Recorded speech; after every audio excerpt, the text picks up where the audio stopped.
Hello, hello, hello. What's up tonight, everyone? Welcome, welcome, welcome. Fine Thursday to you all. Good to see you, good to see you, good to see you. What's up, Dr. Fanny Pack, Talarian W, Shiro Wolf Deeper, Enigma, Cymic, Prisby, Alika R, Lucas Donald, Dan. Hey, what's up, Doug? How are you? Cracked my box last night, got 4 or 5 fetches. Ooh, and a borderless Mirari's Wake. Sweet. Sounds like a good box. Carrot Flowers, Eddie Skitty, Tiber Enigma, again, Aracalypse, Dog Amaze for the 25th month. Welcome to the Fishbowl. Thank you so much for your subscription. Big super cheer for you. So, the time has come. This is a combo people have been asking about. We haven't played it yet. That is Grief and Ephemerate, the turn 1 triple Thoughtseize plan. And this is a deck, it's the Richard special. Richard 5-0 to league with this deck, and he's been playing it. So some of the cards are a little weird. I made a couple changes. He didn't have Vindicates. Richard doesn't like Vindicate. I really like Vindicate. So I want to blow up some lands. So we got some Vindicates in the deck, but this should be really sweet. And then as a backup, we have some domain action. Another deck on our list. And this one's sweet because it combines together two things that I want to try, which is General Ferris Rockerick and Domain. So that's our backup deck. So we got two sweet ones for tonight.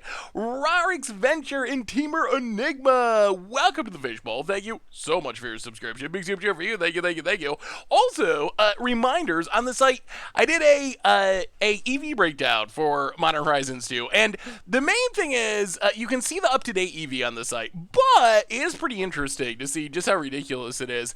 What is Domain? Domain is the mechanic that cares about the number of basic land types you have, like Scion of Draco gets cheaper, or Tribal Fames gets more damage, Territory of Kavu gets bigger. So yeah, that is a backup deck. But we're starting with Grief Blade. Hey, what's up, Nalikilla? How are you? Good to see you. Good to see you.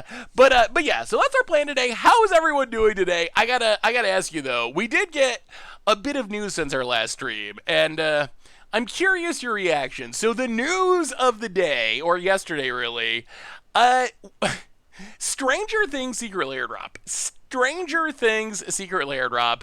So we got a few days ago Wizards being like, oh, we're gonna like reprint Secret Lair cards if they're exclusive in the list. And then a couple days later, we find out Stranger Things Secret Lair, we don't know the cards yet. It's going to be announced in the future. We got a little bit of art, I think. But how interested are you in this Secret Lair drop? I'm very curious. I mean, I don't know. I don't know how this is going to go over. So I know, okay, I don't like exclusive cards in Secret Lair drops, period. I'm not the biggest hater of Universes Beyond. I know a lot of people strongly dislike it. I'm kind of like more interested in the exclusive thing being an issue. How is Stranger Things? So Stranger Things, I watched season 1 and I like season 1. I watched a little bit of season 2 and kind of got bored of it, and I haven't really watched it since. Is it still going strong?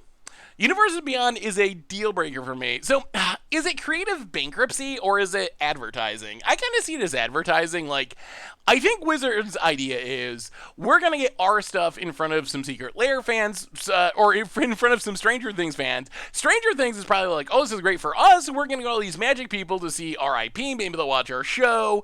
So, I don't know if it's a creative thing as much as a money/marketing thing. At least that's how I see it, because we've seen a lot of really creative designs recently. So, I don't feel like Wizards is running out of creativity, but anyway, so that is the big news. Season 3 better than Season 2. Well, maybe I'll have to give it another shot. So we will see. If we're gonna do a crossover, why are we doing a played out show like Stranger Things? I mean, in Wizards' defense, Stranger Things I think is less played out than Walking Dead. So no offense to Walking Dead fans, but I associate Walking Dead with like 10 years ago, maybe 7 years ago being its peak. And Stranger Things, it wasn't that long ago that was like a really hype thing, and it's only season 4 it's on now or something. So I don't feel like it's that out of date really. But anyway, that's neither here nor there. Tonight we are griefing in Modern. We are ephemerating griefs. This is a very jankum out deck. That's what I love about this deck. So this is a deck that is designed by Richard, or his build of it. I added some Vindicates, made a couple small changes, but this is a richer deck, and the thing I love about this deck, and we still gotta do our reminders, don't let me forget. Hey, what's up, Cordias? How are you? The thing I love about this deck is it has two different Jank Out plans. So Jank Out plan number 1, Grief on turn 1, exiling, whatever, Ephemerate it, get triple Thoughtseize over the first 2 turns, probably win the game. Jank Out plan number 2 is do the Voidwalker, which we haven't played Voidwalker yet. Voidwalker, Thoughtseize you, take your Emrakul, Primeval Titan, whatever, to fairy, some big crazy thing, cast it for free with Voidwalker, win the game. So that's Jank Out plan number 2, and then to back that all up, we got our fair plan of Stoneforge getting Kaldras and Batter Skulls and Swords, and we have Vindicate, which is kind of a Jank Out plan to go after our opponent's lands. So I'm really excited to see how good this deck is. I want to see, I've been wanting to play Grief Ephemerate, plus I've been wanting to play Voidwalker, plus I'm kind of curious about Kaldra. Apparently Tomer... Apparently Tomer is getting into Modern, specifically for Kaldra, which is super awesome. Although I was... I think he, when I first saw his deck list, he had, for some reason, 2 Kaldras, and his thinking was they might Thoughtseize the first one, which... I get where he's coming from, but that's not normally how you play 7-drop equipment in Modern. But yeah, so it'll be interesting. I think Tomer's filming his adventure with Richard, so we might get some Tomer Modern action. Anyway, reminders, replay YouTube. Saw your glimpse of tomorrow fail. Oh my goodness, that was so brutal. Replay YouTube, that's where you'd find all the old streams. Normal YouTube. Tons of stuff coming up yesterday. Upheaval, oh my goodness. Upheaval's so sweet. Out against odds. Tomorrow, we are, playing some more Modern, of course, for Much Brewed. Not going to tell you what it is, but we're going to be answering a question we've been asking for a couple of years now. So we're going to answer that tomorrow on Much Brewed Modern. Lots of other stuff coming up as well. EV article on the site. A reminder that our sponsor tonight is Card Kingdom. And if you need some magical cards, maybe from, I don't know, Modern Horizons, or maybe you just want a 3rd edition Force of Nature, or this Drowned Catacombs, or Reality Smasher. Maybe you're one of those sickos who likes to Embercleave people in Standard. Well, you can get them all over at cardkingdom.com. Even get a free MTG Goldfish sticker. Let them know you want one, they'll hook you up. So thank you to Card Kingdom for supporting the show. D&D spoilers, I believe, are the 29th. So we're looking at... maybe it's the 28th, actually. 2.5, 3 weeks, something like that. So we're getting there, Oh, Upheaval's so sweet when it works. Otherwise, merch page, help Richard clean out his garage. Donations, always appreciated, never required. $2 more, get your message right on stream. Solitude, I'm kind of mad. Like, I got a couple of Solitudes in the sideboard, but I don't feel like Solitude is a... Well, there's 2 things. One is, I've played a couple of Solitude decks, and I feel like it's only okay outside of certain matchups. It's good when it's fizzling a creature-based combo, but I don't feel like it's that good fairly. The other thing is, this is a deck that's kind of skewed towards black. Like, if you look at our main deck, we have 3 Vindicates, which I want to throw at lands. We have Stoneforges, we have Ephemerates, 1 Thraben Inspector. Not a whole lot of white cards to exile the Solitude. So, in the sideboard for now, speaking of the sideboard, the meta is shifting and changing.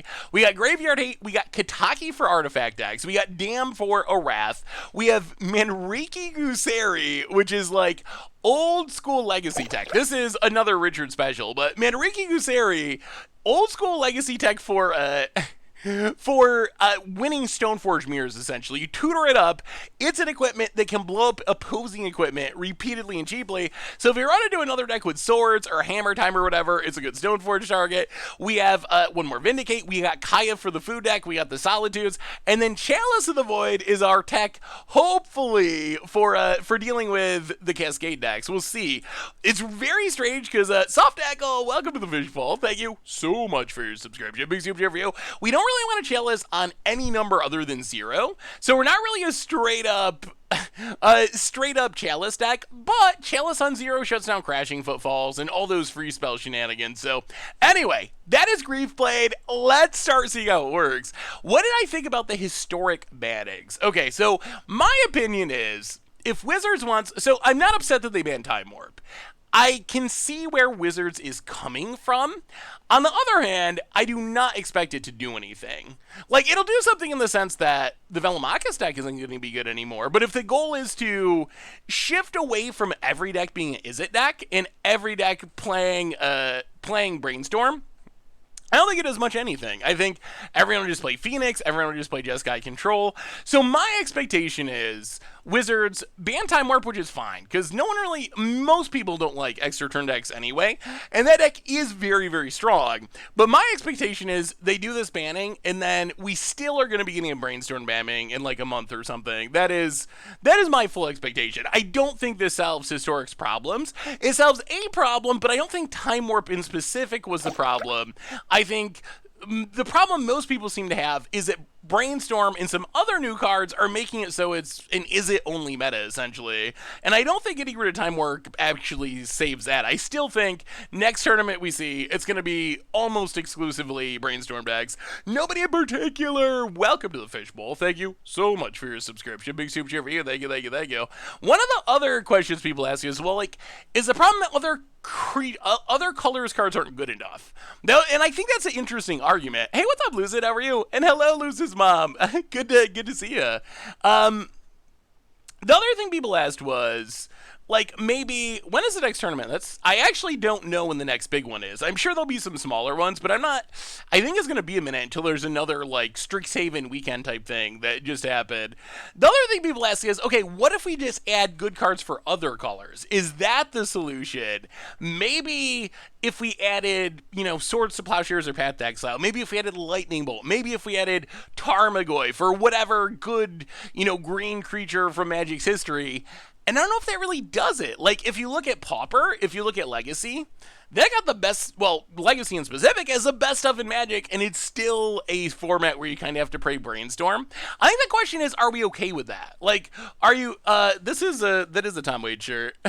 Yeah, Tom Waits is one of my favorites.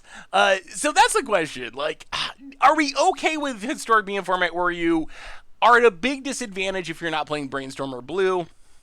I lean towards no, but Legacy, I enjoy Legacy, and Legacy's a format where you're at a big disadvantage if you're not playing Blue, so I don't know, maybe it'll work.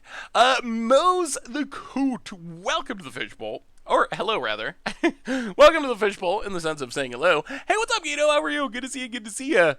Okay, so back to the Secret Lair thing, as it's taking forever to get this match. Second question. So it seemed like people in general weren't super hyped for the upcoming Secret Lair, the Stranger Things one. Well, what Secret Lair would get you to buy it? Now that Universes Beyond is coming, what crossover could they do that for you personally would get you to say, okay, maybe I don't like this, but maybe I don't like Secret Lairs, but I absolutely love X, Y, or Z. Star Trek? Okay, Star Trek would be cool. Teenage Mutant Ninja Turtles? That seems actually possible. I'm sure Rick and Morty will be a popular one. So I know Tom Waits' music more than his movies. I know the music of Risk Cutters, but I have not actually seen the movie Risk Cutters. Is the movie actually worth watching? MTG specific artists. Those I think we're going to be getting. Like, I think that is on its way, honestly. I think we've already heard rumors of that. Do we keep this hand? Oh, this Plains is awkward. We are on the... Wait, are we on the play or the draw? We are on the draw. So we have turn 1 Thoughtseize, turn 2... Yeah, well, whatever, we'll keep it. I mean, if we draw an Ephemerate, we're off to the races. Doctor Who. Did you watch Vince's video today by chance? Apparently Vince hates Doctor Who. I mean, I've never seen Doctor Who, so maybe I hate it too, but Variant, welcome to the Fishbowl. Thank you so much for your subscription. Big super chat for you. Thank you. Oh yeah, we gotta go stream mode, don't we? we can't miss the stream mode. There we go. Nailed it. Alright, opponent. What are you up to? Golden Girls. That's the other thing, like, how far do you think they'll go with more, like, adult-themed, or, like, R-rated Secret Lair drops? Like, do you think that there could be do you think there could be, like, someone said South Park, like, do you think it's actually possible there could be a South Park secret lair? Or do you think, oh my god, we drew it. Okay, well, we have a plan. We have a plan now. Our plan is to play a Plains. We will Grief, exile a Thoughtseize. Opponent's gonna have like 0 cards in hand. Oh, opponent! Wanted to play Magic today, didn't ya? They didn't even wait to see it! They didn't even wait to see it! Turn 1 win! They saw the Grief, they saw the untapped white stores, and our opponent's done! Done! Off to a good start. Well, so I was asking Richard about this deck, and the way he explained it to me was Grief Ephemerate. It's like Blood Moon, but it works against every deck.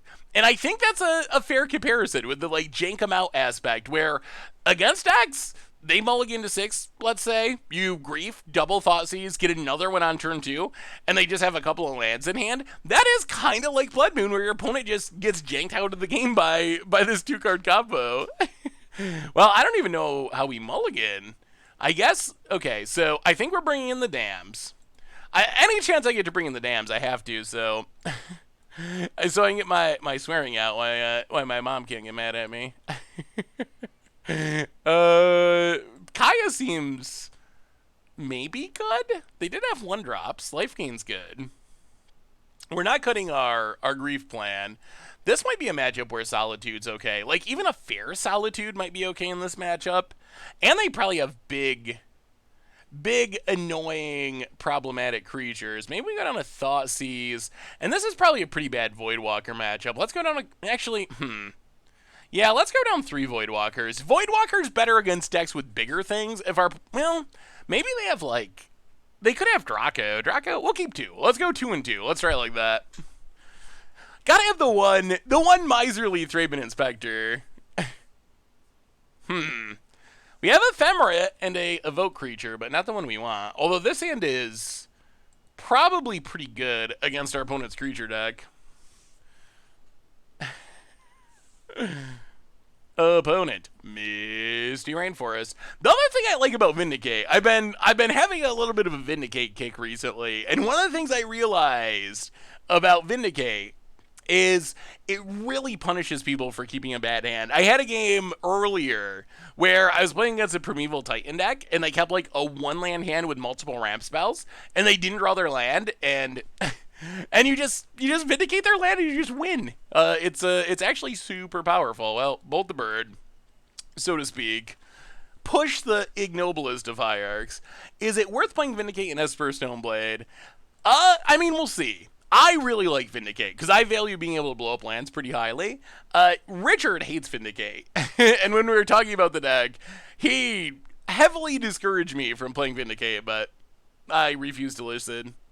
If you would ever print a card, what would it do? I've always wanted a Panharmonicon Blood Moon split card. MDFC, one side Blood Moon, other side Panharmonicon. That would be like my dream card.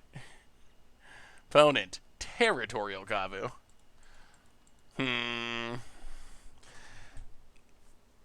Do we just keep killing things so we can damn the Kavu? Yeah, I mean, I guess we do. Untap land. Damn Kavus. Kill it, pass the turn.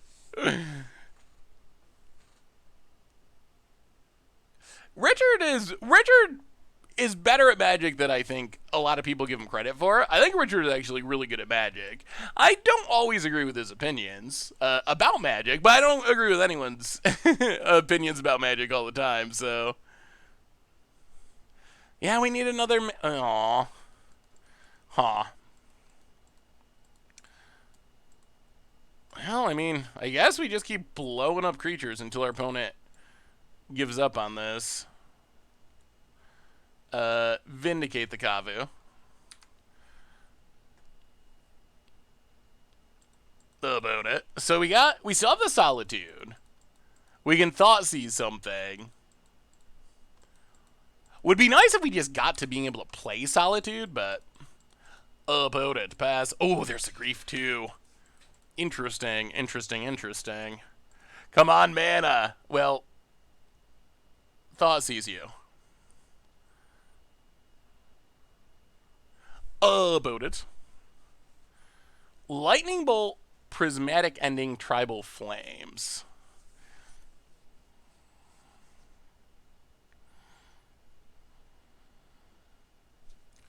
I mean, I guess, do we just empty their hand? I guess that's the plan. So take that. Grief. Pitch Voidwalker.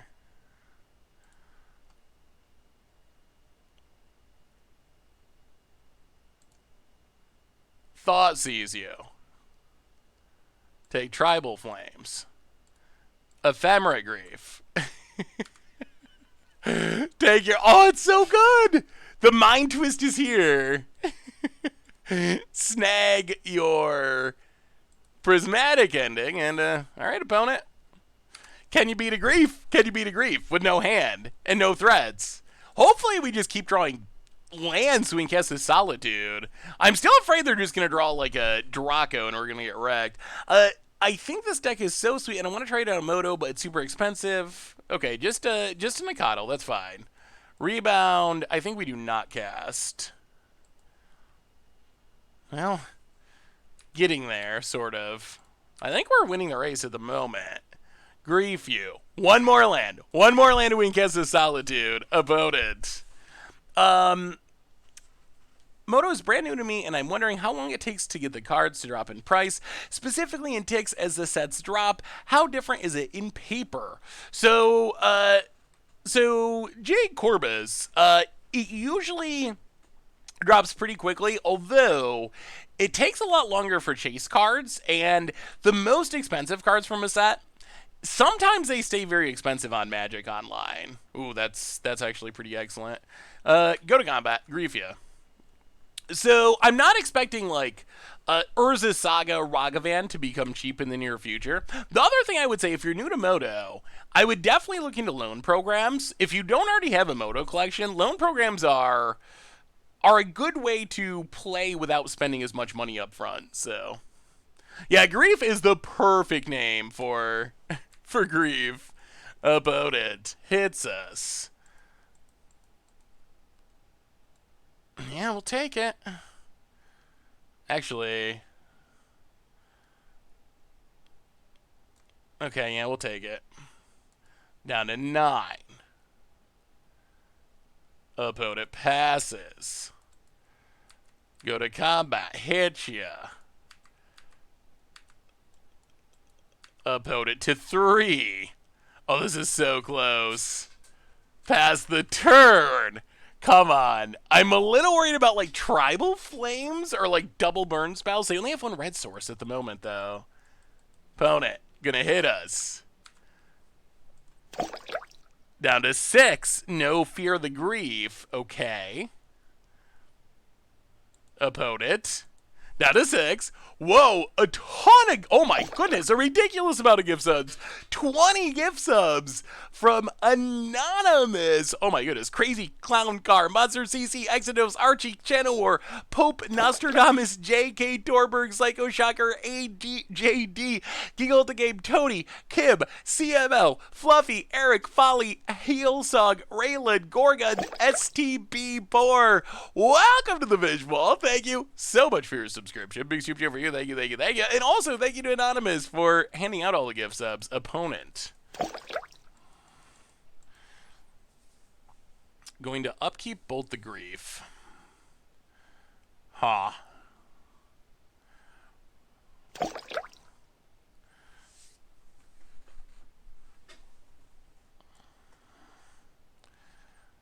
This does cost a lot of life.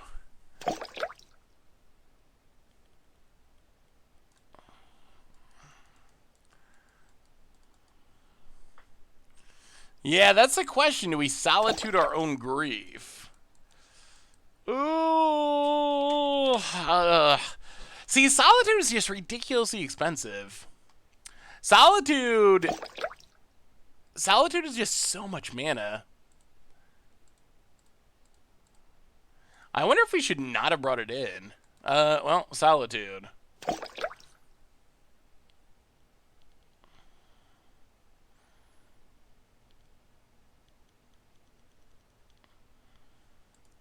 Exile Grief. Go up to 6.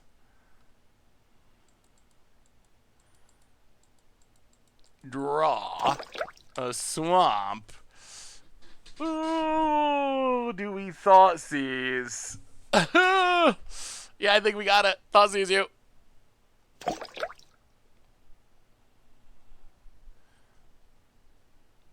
Oh, God. Oh, God. Okay.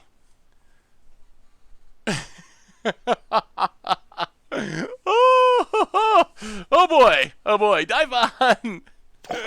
let me welcome to the fishbowl. Let's take a look at your list. Thank you for your subscription.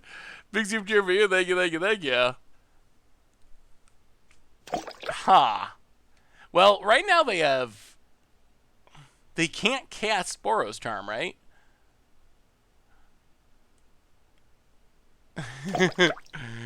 They can't cast Boros Charm, but they can cast Draco, I think. Green, black, blue, yeah. Yeah, alright. They're not going to draw land. No, no chance. No chance. No chance. The problem is we're in a position where land and we're dead and non-land and we're dead. That's not a great position to be in. Opponent, combat. What about the pain lands?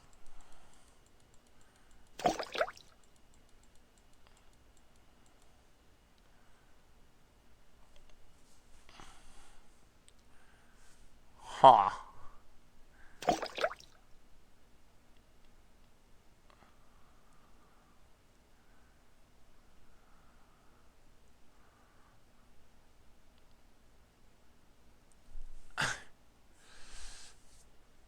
Yeah, wow, this is actually a really convoluted situation. Yeah, we're not going to block. They could have a blocker. Opponent hits us to 1. We're dead to burn either way, or dead to the land either way. If they have a blocker, then we don't win, and they get another draw. Are we going to win this? This is ridiculously close.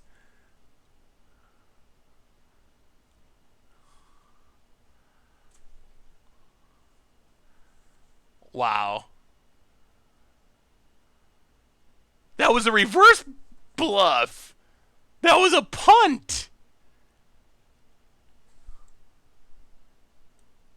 That was a punt. If we had if we had blocked, we would have lived. Our opponent didn't know they had lethal. Okay, that was interesting. Our opponent said, LOL, I've punted so much. So I think our opponent just punted. I thought they were bluffing, but they were actually just punting. Well, dams seem good against our opponent's deck. Not going to turn 1 Grief. Wait until we find an Ephemerate for the win. So our opponent had the lethal land the whole time, but they did this weird attack that would have let us gain enough life to stay alive for some reason, which made it seem like they didn't have the wind, but they actually did have the win. Very, very, very strange. Well, Concealed Courtyard. I guess we run out Voidwalker. Who knows? Maybe we hit a Thoughtseize, steal a Draco. Actually, yeah, next turn, if this is still alive and our opponent's tapped out, then we will probably Grief. Even if we got to pitch the other Grief, because that can steal something pretty good. Opponent cracks Wood and Foothills. Thanks again for the Budget Magic Grape Shot deck. I've made it to Mythic 500 so far. Best deck I've played in years. Ooh, I'm glad you're having success with it, Robo House. That's exciting. Awesome. All right, opponent. Going to kill our Voidwalker. Hex Drinker. Well, I guess the time has come. Silent Clearing. Grief. Exile Grief. Thoughtseize you.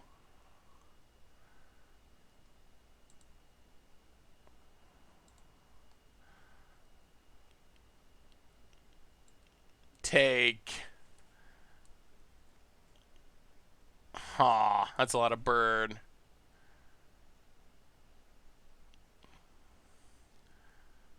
Well, take the Kavu. Ephemerate Grief.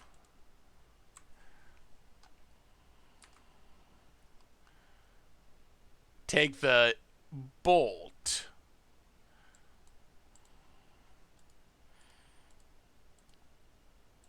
Oops.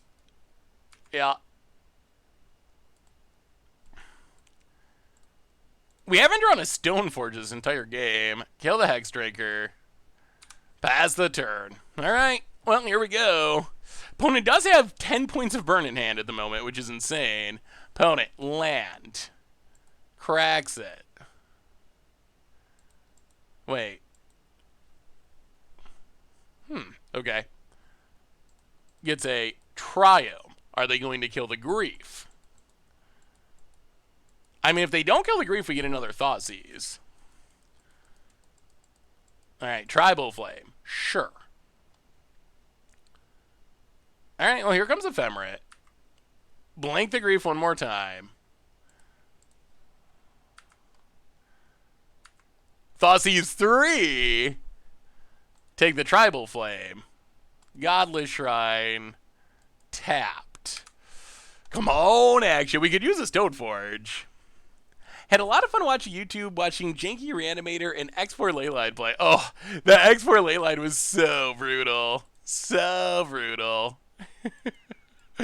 Oh, the odds of that are so slim. I played against someone. We're going to have to try this build at some point. It was playing a factory manufacturer, but it was... Well, play the land, go to combat, attack. It was playing factory manufacturer, but it was also warp worlding with Glimpse of Tomorrow, and it looked really sweet. Well, I guess we're ephemerating draw step. Yeah, blink it.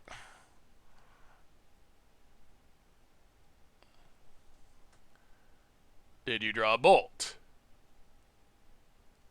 I mean, Ephemerate Grief is pretty good.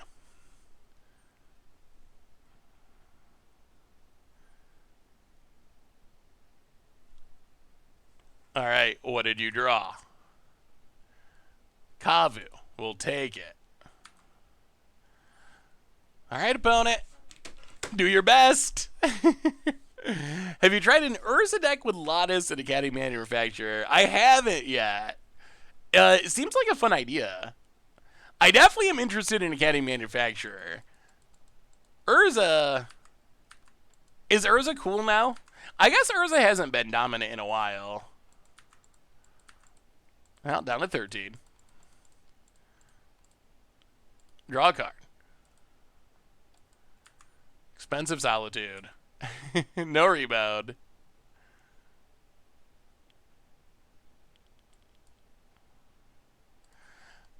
Play the lad, go attacking, hit ya.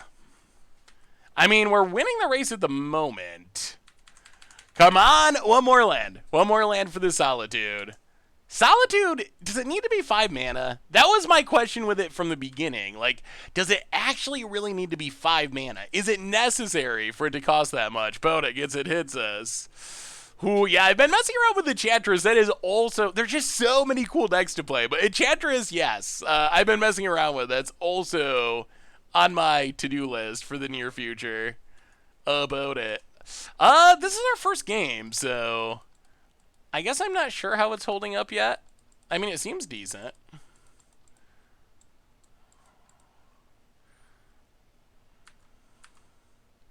I'll go to combat. Attack ya.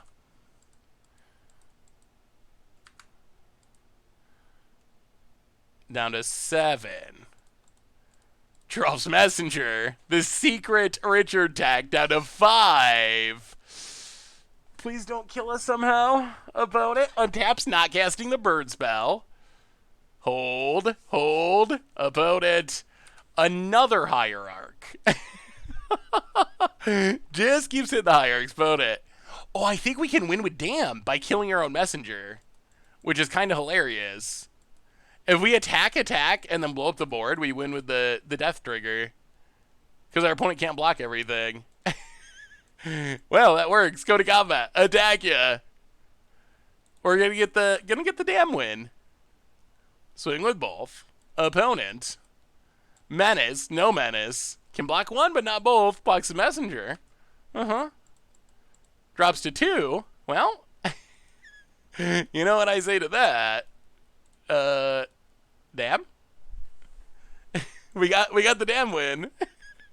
Coming back into play. Giraffe's Messenger. The Giraffe's Messenger win too.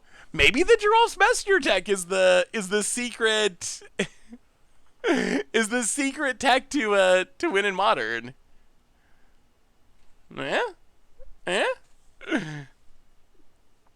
That was a damn fine win indeed. Nia check for the opponent. Yeah, gives us double strike. Thank you, friend. And dies. Nia check. Damn, what a win indeed. Welcome back to the Fishbowl for the 30th month. Thank you for your subscription. Big tip for you. Thank you. Have you seen that went pretty well? Boy, that synergy is powerful. What other cool things have you seen people doing in Modern? So we still have Enchantress on our list. We still got to do more with Shaman. Shaman we did a little bit, but we got to do more Shamaning. There's so many. Modern's in such a crazy place. I don't know about. Ooh, let me see, Daniel. I don't know about Urza Saga. That's the one that's seeming kind of busted. Budget Bubble Hulk. Ooh. Yeah. I mean, that looks sweet, especially for the budget. Seems pretty solid. The only thing we can learn playing Reanimator is people are prepared for graveyard decks in Modern. Ooh, Cascade. Yeah, we might have to try a full-on Cascade deck. Shardless Living End. Budget Merfolk could be fun. Can the cool new cards fit under the budget? I guess the 1-drops can. Squirrel Storm. Oh, I think Chatterfang is next week's against Oddsguard. I gotta figure out how to make squirrels work. That is my challenge for tomorrow. Oh yeah, I definitely want to try something like this. That was the first thing I thought of with Chatterstorm was some sort of Burning Tree Emissary like 8-wax style deck, and I think that's a cool way to go about it. Probably the best way to make it work. I don't really like it as a traditional Storm card, but as an 8-wax card, it seems great. How has Arachnomancer been? What about the Dino? Ooh, Dino. I want to try Dino too. Live the dream of like 3 Manamorphoses, turn 2/7/7. Kiki and Taxes. 1-card combo. Wait, how's it a 1-card combo? Imperial Recruiter. Oh, I see. Imperial Recruiter get Kiki, copy Kiki? That is pretty sweet. I always wonder with if Yarion's worth it in decks like this. Like, if you're trying to assemble a combo, is it worth being 80 cards? Even though we've seen Yarion decks be super consistent, it's got to make them less consistent. That's math. My city is 43% vaccinated for 18 plus, and people are already taking off their masks and playing events. It makes no sense.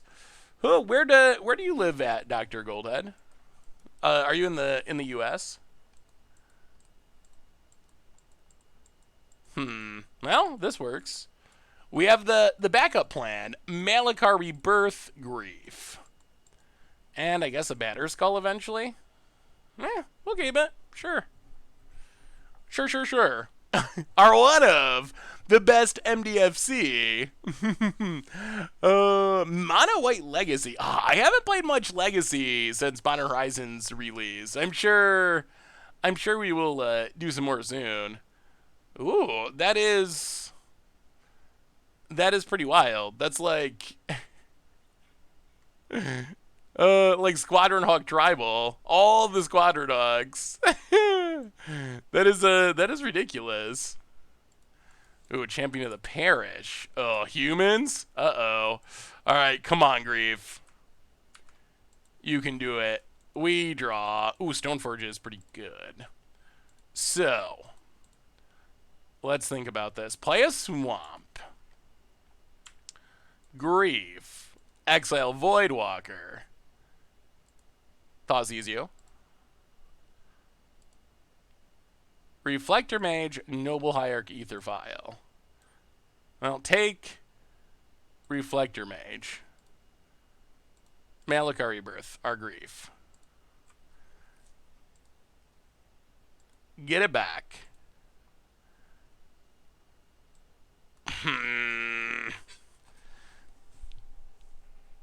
What do we take? What is the right choice here? I'm actually not sure. I actually don't know what the right option is. I guess I want to go aggro. Usually turn 1 Vial is the way to go. You gotta put the exclamation point first to see the deck. I think it's actually really close. I'm leaning towards Vial. We can deal with the creatures. We're gonna take Vial. I mean, between Stoneforge and Batterskull, not being ambushed by surprise, and our opponent having 2 Pain lands, and having pretty questionable mana, seems decent. Opponent. Draws a Thalia. Hits us. Sure. Well, Conceal Courtyard. Stoneforge. Gonna do a Tomer. Get the Kaldra. Grief, yeah. Here it comes. Kaldra in Modern. Kaldra in Modern isn't going to be a thing. Unless our opponent killed the Stoneforge, it's coming. It's coming. Shardless is a really sweet card. Shardless Age is just really fun. You know what card that we didn't get, that I'm shocked we didn't get, and that we need to get next Modern Horizons? Ooh, that's probably our opponent's best draw. Is Baleful Strix. We did not get Baleful Strix. Baleful Strix seems like such an obvious good inclusion, but we didn't get it. And if they're gonna put, we're at 9.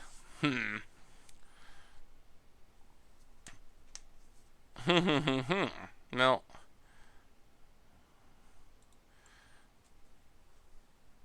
Oh, this is actually really close. I'm shocked that we don't have it. I mean, it's probably worse than Stostrix. But is an artifact for Tezzeret decks like... Oh, Veteran Explorer is another one. Oh, I love Nick Fit. Nick Fit's like my favorite Legacy deck. I would love to have it in the format. Can we go on race mode, though? What happens if we go race mode? Opponent can Noble Hierarch. This goes 5 power. The other question is to try to ambush. I mean, this is what? Vigilance, too? Kaldra has so many keywords. 5/5, first strike, trample, indestructible, haste. Oh, it doesn't have vigilance. Yeah. Well, let's Thoughtseize the Noble Hierarch. Oh, no. No, no, no, no. We will not do that. We will play a Godless Shrine. I think we got to get down Batterskull. We need the life. We're going to have to play a little defensively. We got to get down the Batterskull. That's step 1. Would Cabal Therapist be too good? Just straight up Cabal Therapist. Ooh, turn 1, turn 2 Living End. All right, there's the noblest of hierarchs. Well, that is a pretty all-in looking Living End deck. Well, I mean, it helps get around the graveyard hate, I would assume, by being super fast. Opponent.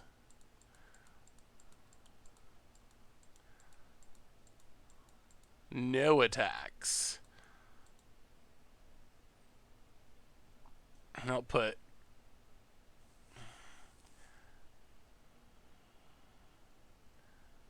Our opponent's stuff's getting so big. Like, we can't even attack with the Batterskull, really? I'll put Kaldra into play. Awkward. Untap. We need to kill this champion. We just need a removal spell. Concealed Courtyard. Oh, actually, I got another plan. We're gonna build Super Kaldra. If we could get Batterskull on the Kaldra, that seems kind of unbeatable. Yeah, that is. I think that's our plan. That is the best pile of germs in the history of Magic. Hey, what's up, Jace? How are you? Good to see you. Oh, Asmore is so insane. That deck was super sweet. Opponent cracking the Horizon Canopy, trying to find a way to grow their dorks. Opponent passes. Well, we will Stoneforge. A Batterskull.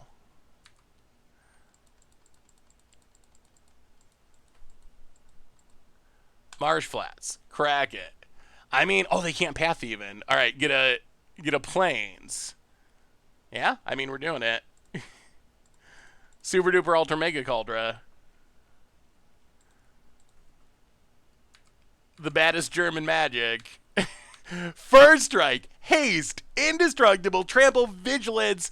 If you block it, your stuff gets exiled. That is a pile of equipment.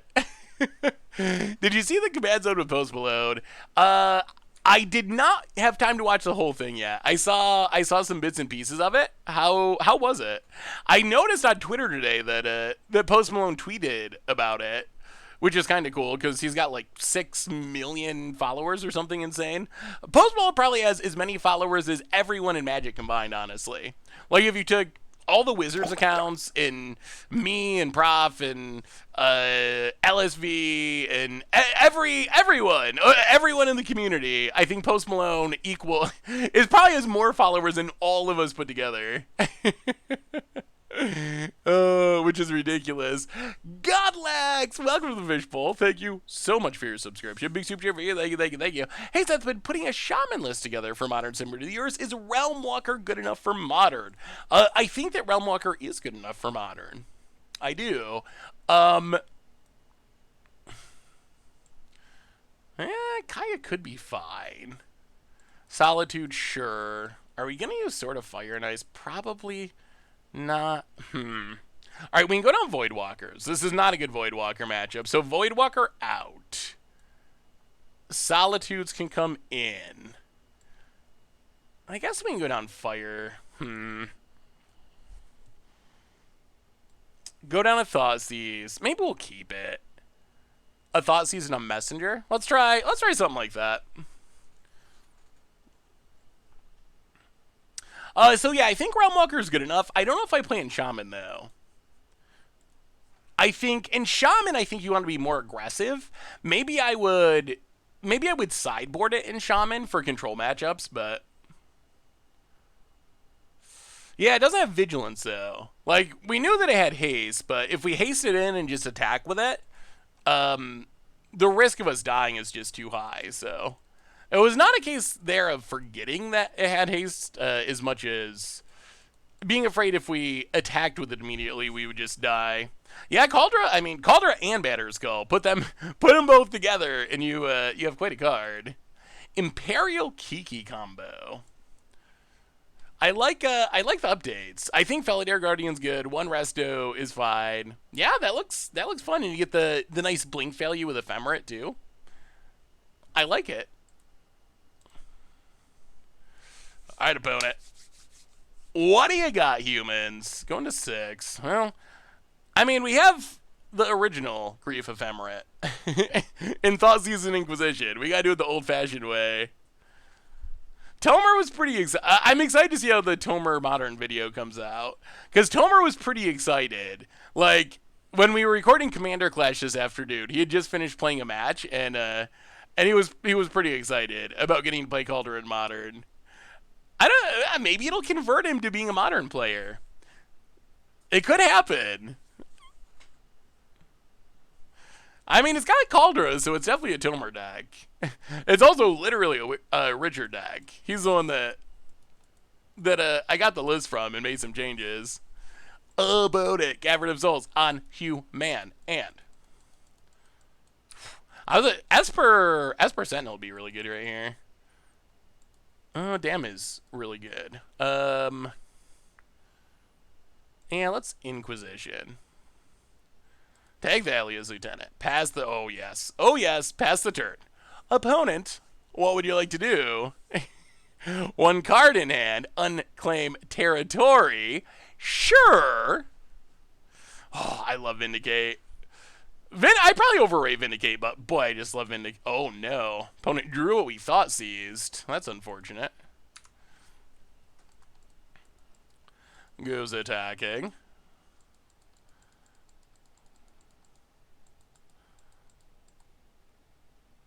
Well, play the land. Stoneforge. Get a... Batterskull. Yeah. I mean, hopefully we can just stabilize and then dam. Count Joku! Welcome to the Fishbowl. Thank you so much for your subscription. Big super for you. Thank you, thank you. Hey, what's up, Garrus? So far, we're 1-0, so that probably counts as crushing it. Close enough. About it. Grows the dorks, goes to combat. Hits us. Sure. Down to 11. We untap.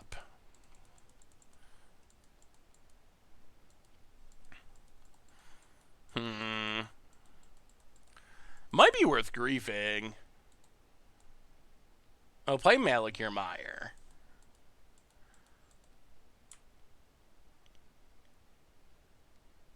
Well, what's the worst? Thalia? Thalia's the worst that could happen here?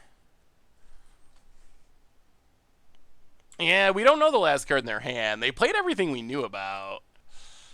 Thalia would put us off our wrath for a turn. Do we grief them? Well, Rebirth is... We're playing Rebirth as a land so we can wrath next turn.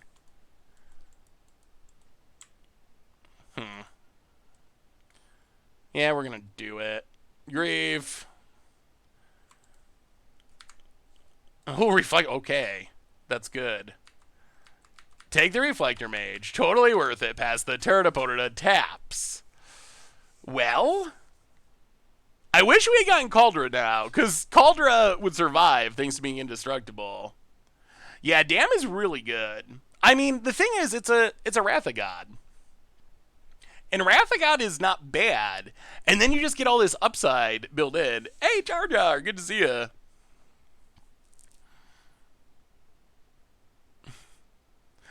Do you think we'll ever see... Universes Beyond in reverse?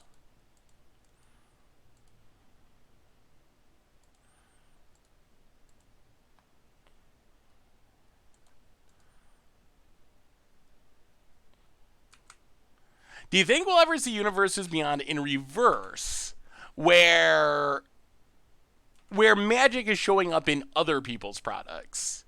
Like, will they play Magic this season on Stranger Things? Yeah, we're gonna take it. Down to 6. About it.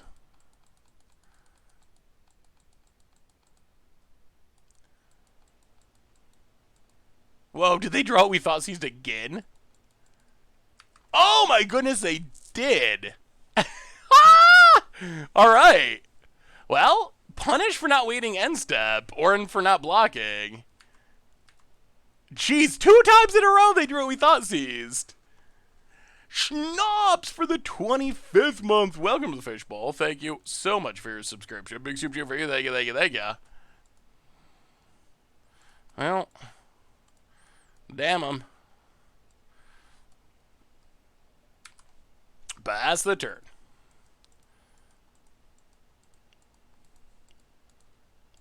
Opponent passes.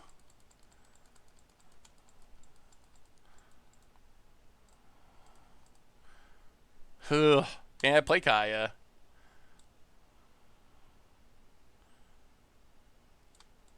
Tick up. Marsh Flats. Go. About it. I mean, Time travel? Time travel. But do you think that Magic will ever show up in other IPs the way that other IPs are showing up in Magic? Let's crack it. Godless Ride tapped. Untap. Well, eat. Silent clearing, go. Up to 8, we can bounce our Batterskull. I remember the South Park episode. Oh, do you think they could do South Park Universes Beyond? I know I mentioned that before, but I don't think I saw the responses. Like, do you think we'll see more adult-themed secret lairs, or do you think they'll all be family-friendly? Like, because South Park is a little bit adult, right? Well, pick it up.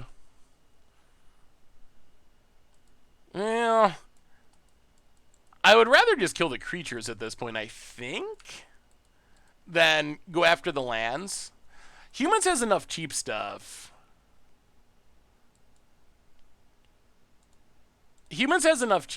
That even with 2 lands, they can play most of their deck.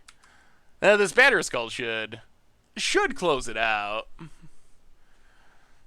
Well, I guess Walking Dead is, I mean, it's adult, but it's not, oh, we got the GGs. But it's not like, is it, so I guess I'm not a Walking Dead expert. I saw a little bit of the early seasons, but I never was really into it. I know it's like R-rated, but South Park kind of revels in trying to offend people. That's kind of the deal. As deck has been sweet so far.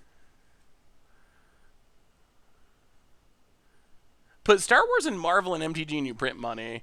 Oh, I wonder, and I think the other question with all these crossovers is, like, what IPs can Wizards get? Like, I'm sure Wizards would love to make Star Wars cards, but can they actually get the IP to make Star Wars cards? That's kind of the question. Like, that's the sticking point for a lot of these things. And I don't know the answer.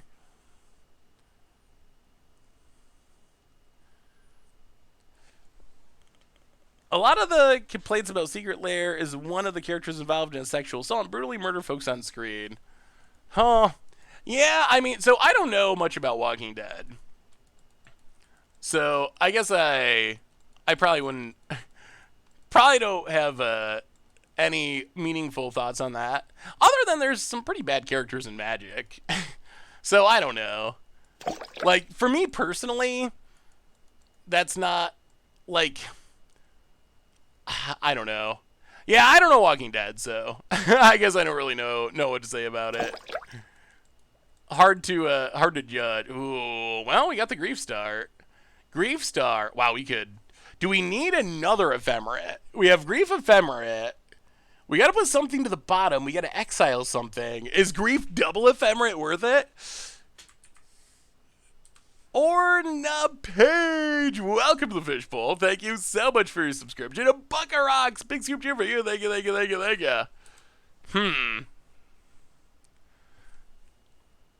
We probably only need one, right? How many thoughts? Oh, opponent's going to 5. Okay, we definitely only need one.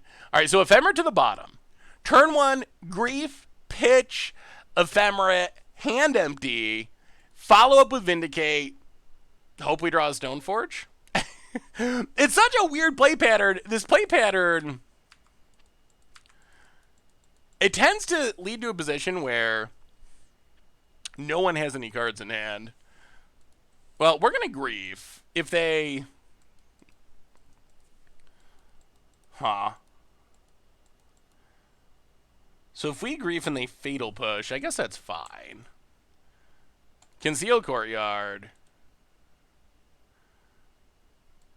Actually, do we? Or do we just Inquisition? Yeah, let's Inquisition. Maybe we don't want a 2-for-1 ourselves. This is safer. Oh, they had Fatal Push. Alright, take Tidallo Sculler. Alright, new plan. No Grief Ephemerate. We'll just play it slow and careful. Opponent's on the mulligan. No reason to lose a bunch of cards like them. Opponent. Triumph. Well, Conceal Courtyard. Yeah. We need a threat. We could use a Thraben Inspector. Thraben Inspector would be sweet right here. Opponent.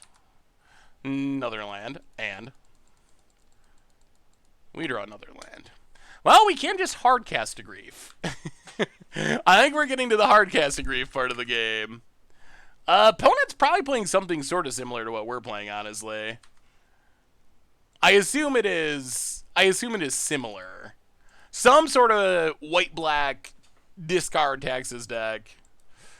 I kind of wish we were playing more Thraben Inspectors, honestly.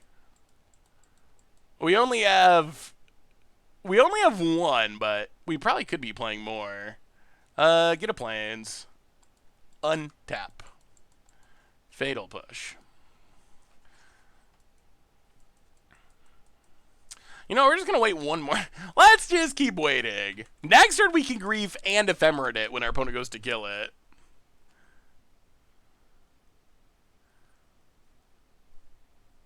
You would need 2 Fatal Pushes to Grief in response.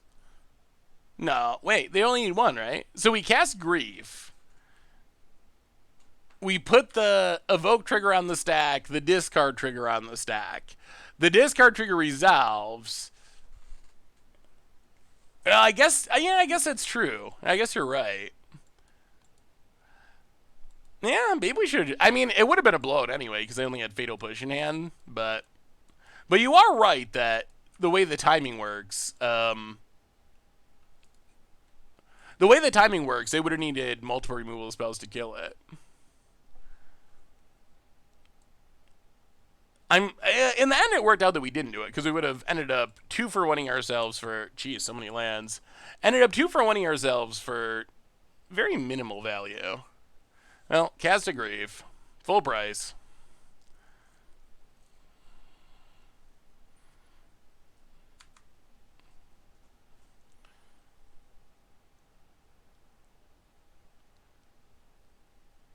Opponent. Oh, Dreadwing turn would be so busted. It would be so busted. Wow. Wow. Somehow our opponent has a Why were they not doing things? Oh, opponent's playing a deck very much like ours.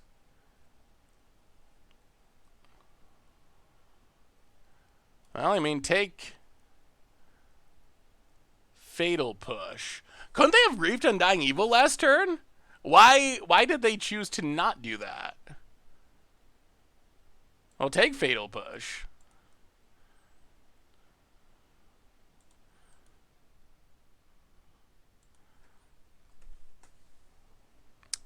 Drop on our opponent's draw step, I think. I don't know about Undying Evil. Undying Evil feels worse than the MDFC and worse than Ephemerate, but, well, Ephemerate. Grief.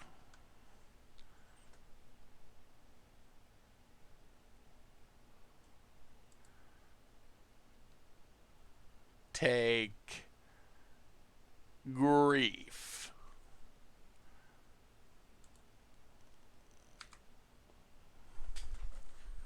I feel like Malakari Burst better. I mean, because it's also a lad.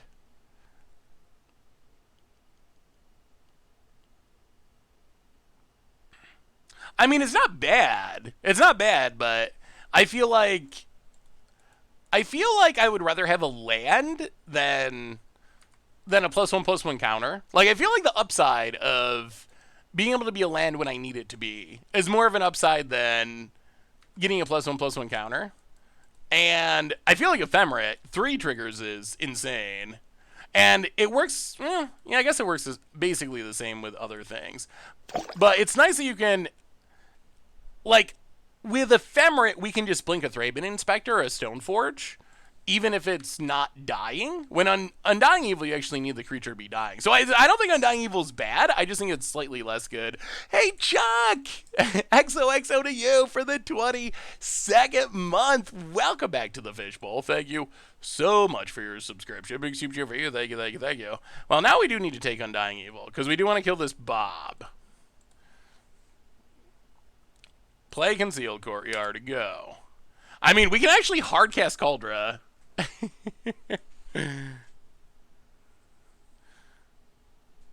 We can actually hardcast Kaldra and just win. Solitude has been a card I haven't been that impressed with as a main deck card. It's okay. Why aren't we vindicating lands ever? So, well, now we might be able to. I'm a little worried about a Batterskull coming down or another Undying Evil. So here's the thing. Like, we could just Batterskull land or Vindicate a land. Not Batterskull land. Hey, Spirit on the Run! Hey to you, what's up? Welcome to the Fishbowl for the 22nd month. Thank you for your subscription. Big super cheer for you. So here's the thing. Here's the situation. If we blow up this land and then our opponent draws a Stoneforge or a Dark Confidant, we probably just lose. So I feel like we have to hold this to blow up a real threat at the moment. Well, alright, keep Thoughtseize.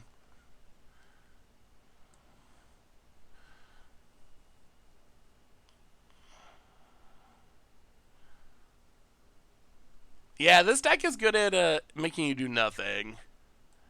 It's kind of its shtick. Well, Call to Complete is so much mana. We'll just take a Grief, hit ya. Could you imagine if Tiny Bones was in the format? Oh, it'd be so sweet. Hey, what's up, Monin? How are you? Good to see you, good to see ya. Opponent down to 12. Oh, they have Malakar Rebirth too. Okay. Oh. That's a draw. Give us that sword. Stick it on that Grief. Opponent. Done. Oh! Alright, that is big. The sword is huge, and we win the matchup of no one doing anything. Yeah, so I like Solitude in specific... in specific decks and matchups. Why don't you know that I spit my pasta today at least twice during Upheaval? Oh, we locked Tron pretty good. Yeah, that was super fun. Hey, what's up, Game Rabbits? So Solitude. Where do I like Solitude? I like Solitude as a sideboard card to fight against creature combo matchups. I also think it's a good control card. Maybe, I don't know, maybe I'm underrating it as a main deck card, but I feel like, in this deck at least, I don't feel like we have enough white cards to really make it good. Well, if there was ever a time for this super secret Richard legacy tag to pay off, it's gonna be this matchup. This is our chance, Menriki Gusari. Blowing up some opponents' equipment. Yeah, that's probably it. We'll keep the Voidwalkers. Maybe we go down Messenger. Let's go down one Messenger and one Inquisition. Try it like that. It's the tech to win the... Oh, we got it in hand, even. Well, this hand's not very good, though. Well, I guess you know what? It's got the Kaldra loop, or it's got the Ephemerate loops. We're going to keep it. We might get punished for it. Menriki Gusari! It's so good! It doesn't beat Kaldra. It beats Batterskull and Swords and Hammer Time. But yeah. It's an equipment that blows up other equipment. Oh dear, poor opponent. Poor opponent. And we draw the land. Well, Concealed Courtyard. Grief. Exile. Thoughtseize. See what you got going on. Oh, Tide Hollow Scholar. Opponent. Did you have a desire to play Magic the Gathering? Did you want to cast some spells and do some things? I'm sorry about it. It's so brutal. It's so weird. I'm definitely a griefer tonight. It is ridiculously brutal. Opponent plays a blades. Well, Ephemerate, I mean, do we even blink it? Yeah, I guess we do. Alright. Another land. Well, swamp. Manriki Gusari. We got him! Our sideboard tech. Oh, it's going to be so perfect. Opponent reading Manriki Gusari. I mean, how do you pass it up? How do you pass up a free Thoughtseize? It's here. We actually got it in play. And it's in a matchup where it's good. Yeah, Grief is not cheap. It is not cheap on Magic Online. Although, again, I always just push people to use loan programs if you're new to Moto. Like, I partly use loan programs and partly don't. But that's because...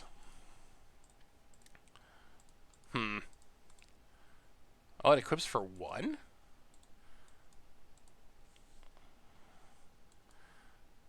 But that's because I have had a collection for a long time, and when I started playing, loan programs were not a thing.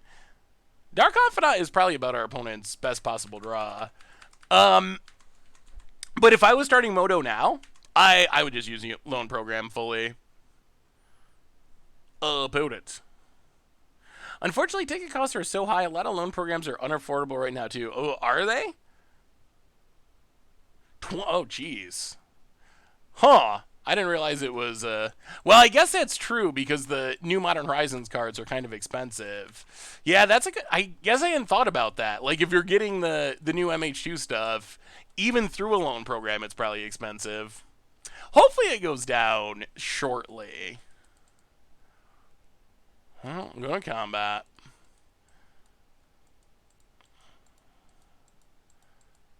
Attack you. You gotta put Manriki in Commander deck as counterplay against Richard's Dowsing Daggers. Ooh, that's actually a good idea. So I think, I don't know if I would play this unless I was an equipment deck. It would be kind of weird to just play like as a random equipment. But in an equipment deck, if you're playing against someone who plays equipment, plays Dowsing Dagger every game, it's actually like a pretty legitimate equipment to tutor up. Pass the turn. Yeah, I'm hoping our opponent just flips a Kaldra here. That would be pretty hilarious. That's why I didn't want to play Dark Confidant, is if you're playing Griefs, those are 4s. Kaldra is a 7. Battered Skull's a 5. That's like the whole story about Bob flipping like an Emrakul in like your cube draft or something. That's going to happen a lot in this deck. I feel like I would just play more Thraben Inspectors. Thraben Inspector is really good. It doesn't cost life. It works with Ephemerate and with your blink stuff. I kind of feel like this deck, the 1-drop slot in this deck has been the slot that was changing. Richard's first version that I saw was playing 4 Esper Sentinels, and then he decided Esper Sentinel wasn't that good. So he moved a couple to the sideboard, and he was playing some Giver of Roods. But Giver of Roods was kind of like okay, and so I landed on Thraben Inspector because...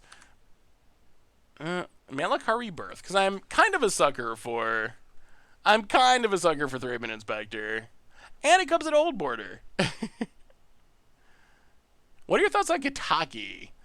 We actually have a couple Kitakis in the sideboard. I think, have you seen any affinity decks running around? I think that the power of Kitaki is kind of correlated to the number of affinity decks that there are. Opponent finds a Skyclave, hits Geralf's Messenger. Alright, opponent's staying around. Wow! Oh my god. Okay, opponent. Beautiful running. Beautiful. Down to 14, we draw.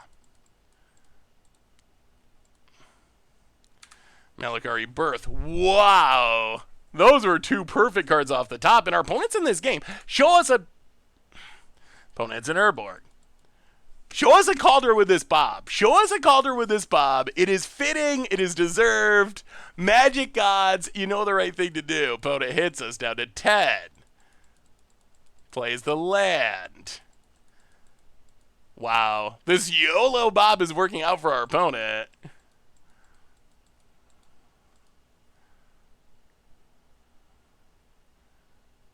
Oh!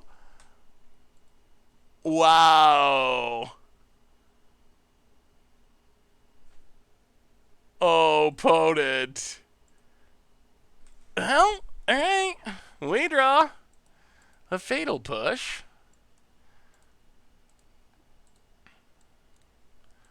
Fatal push the Skyclave apparition. Opponent can save it with Malakar Rebirth. But we still get the token.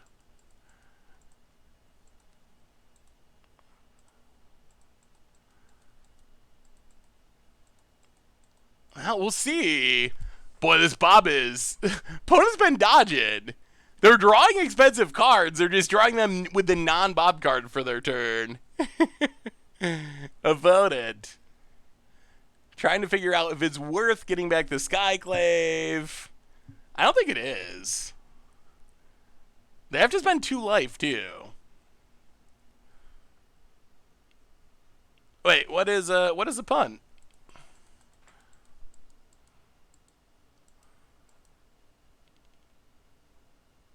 Oh, yeah, Grief is a Thoughtseize, and it is pretty busted.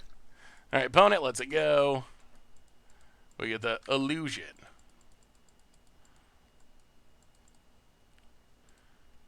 Well,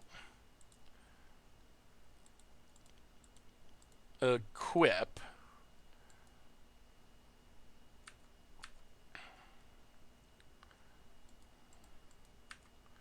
Go attacking. Not the best time for an Ephemerate. Opponent blocks. Saves it. Yeah, goes to 5. Okay. Batterskull or Kaldra. Our opponent's not taking much damage off their Bob. They are due. They are due. Come on. Come on, Magic Gods. Show us that Kaldra. Show us that Batterskull. Come on. Hits an Ephemerate. Oh. Okay. Opponent. Well, now Grief also kills them. I can't believe how little damage they've taken off of Bob for how high their average CMC is. Their average CMC is like 14. That's a bit of an exaggeration, but it is like super high. Yeah, it is a grindy matchup, that's for sure. About it. Thinking.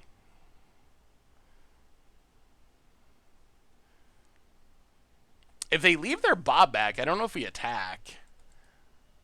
So we know there's an Ephemerate, so they can blink their Grief.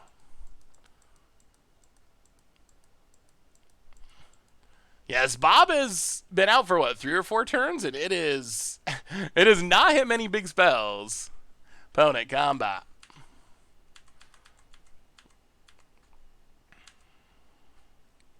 Attacks with both. Okay. We go to 5. What does our opponent find?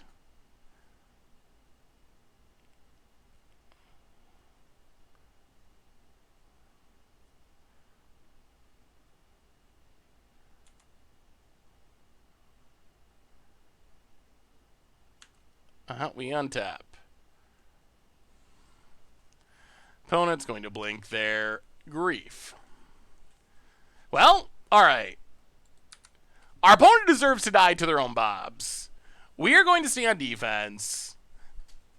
If they don't die to their own Bobs, we die. But they really deserve to take damage and die to these Bobs.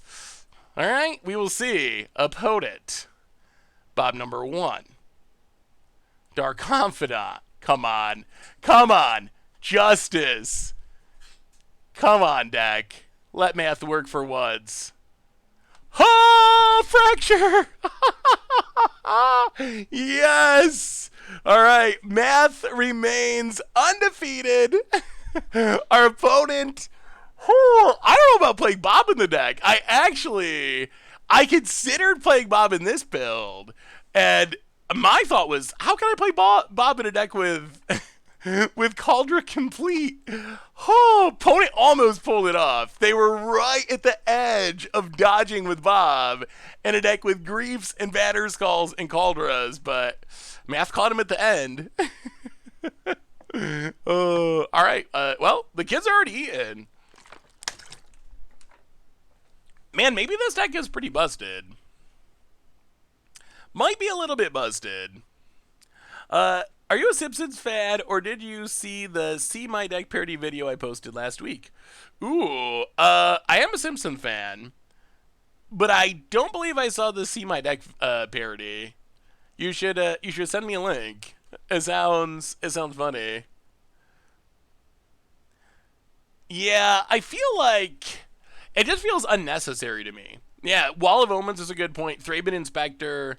If you're playing Ephemerate and all that stuff, I don't know. And you have high CMC stuff. It seems questionable.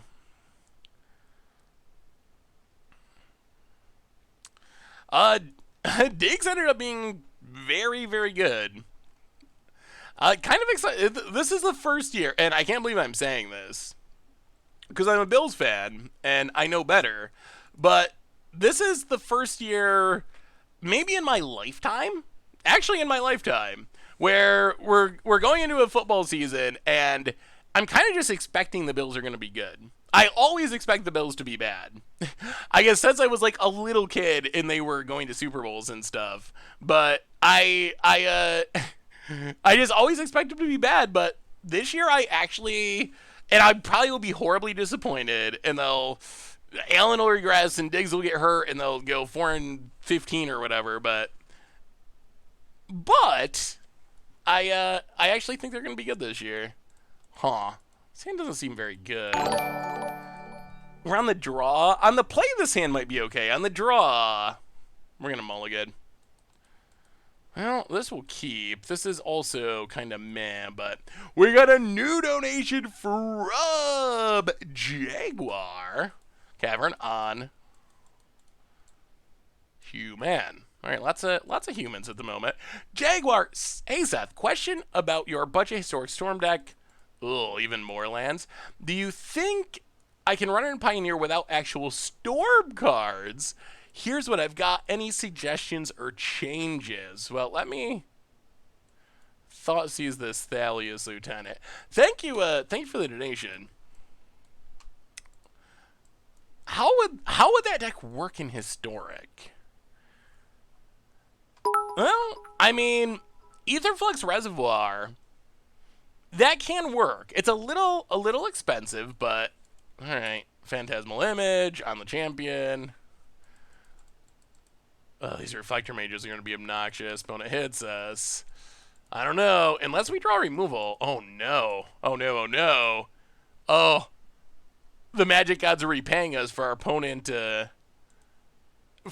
dying to their own Bob last game with infinite lands. Stoneforge Mystic. Get a...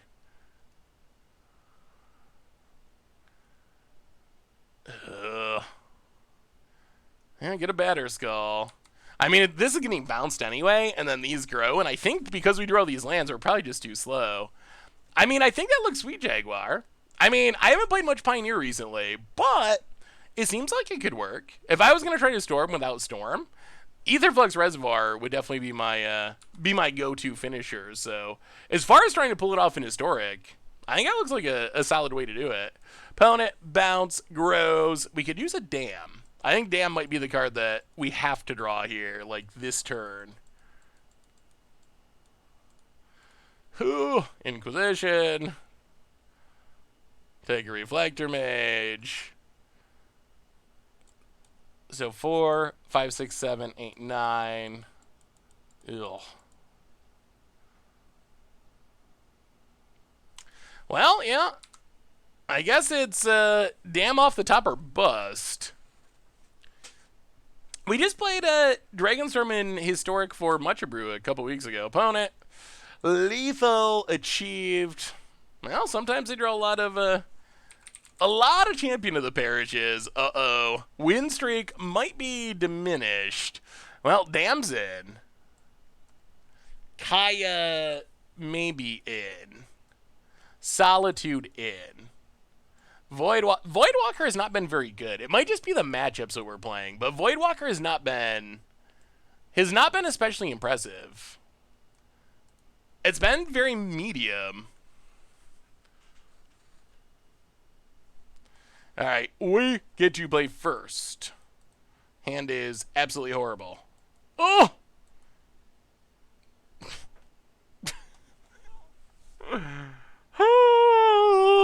Our luck is run out. 4 creeps.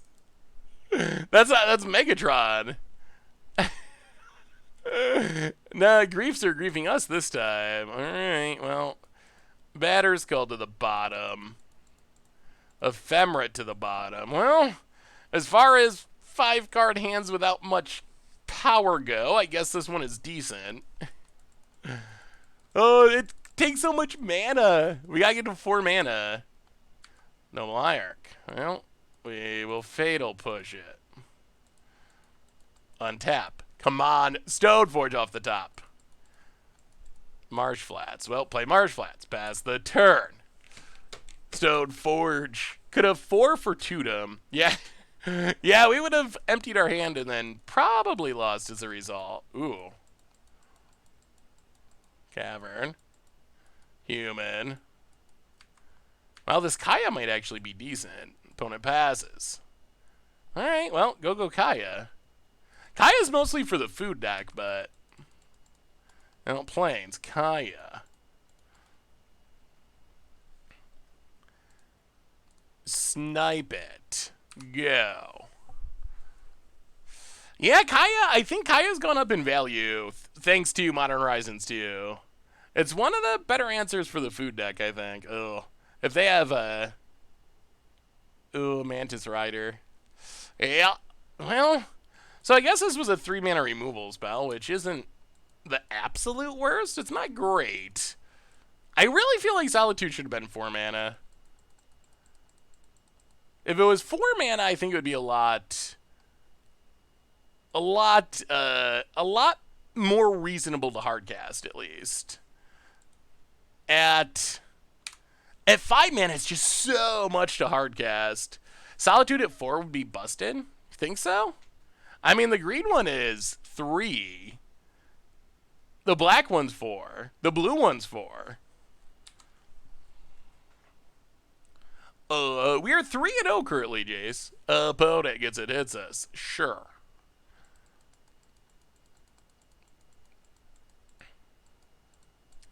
Well, hopefully this Batter Skull holds. Oh, no. Oh, freebooter. Okay. Yeah, well, there goes the Batter Skull. A white card would also be fine, I guess. A not very good grief. So we're seeing the downside. Like, when you actually have to cast these cards, they're not great. Pass the turn. Unseen Spectre, welcome to the Fish World. Thank you so much for your subscription. Big super for you. Thank you, thank you, thank you. I mean, the green one is a 3/4 flash, a 3/4 flash reach blocker. I think it's pretty close to removal. Like, if we had it in hand here, it would be pretty insane to just flash in and eat something. The red one is, I think, pretty bad. About it. Hey, what's up, Unseen Spectre? How are you? Gets in, hits us. Down to 10. I mean, Ravenous Chupacabra is 4 mana. And that card doesn't even see play in Modern. Opponent. Oh, draws what we thought sees. Oh. Wow. Okay. Well, we draw a land.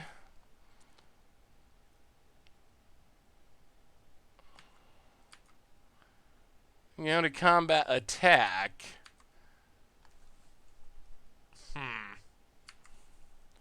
Well, this is going to be interesting. Pass the turret, see how our opponent attacks. Opponent.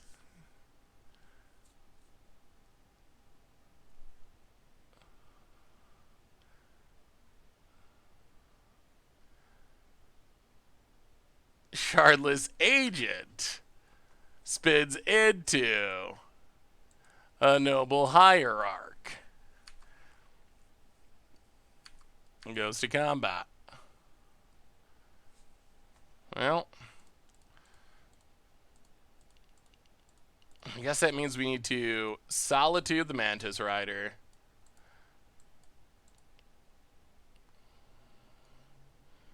Well, we'll see. Solitude does gain us some life, and our opponent's creatures are not very big, and we do have plenty of removal we could draw into. Geralf's Messenger. Well, let's sack this. Draw a card. Ooh. Oh. Okay. That is very interesting. Go to combat. Attack, attack. Oh, that's... Oh, this Ephemerate is huge. It is huge. Opponent takes it.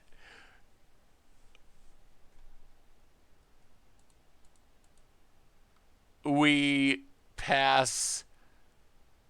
We're back up to 11. Pass the turn. Oh, that might steal it. That might get us back in it.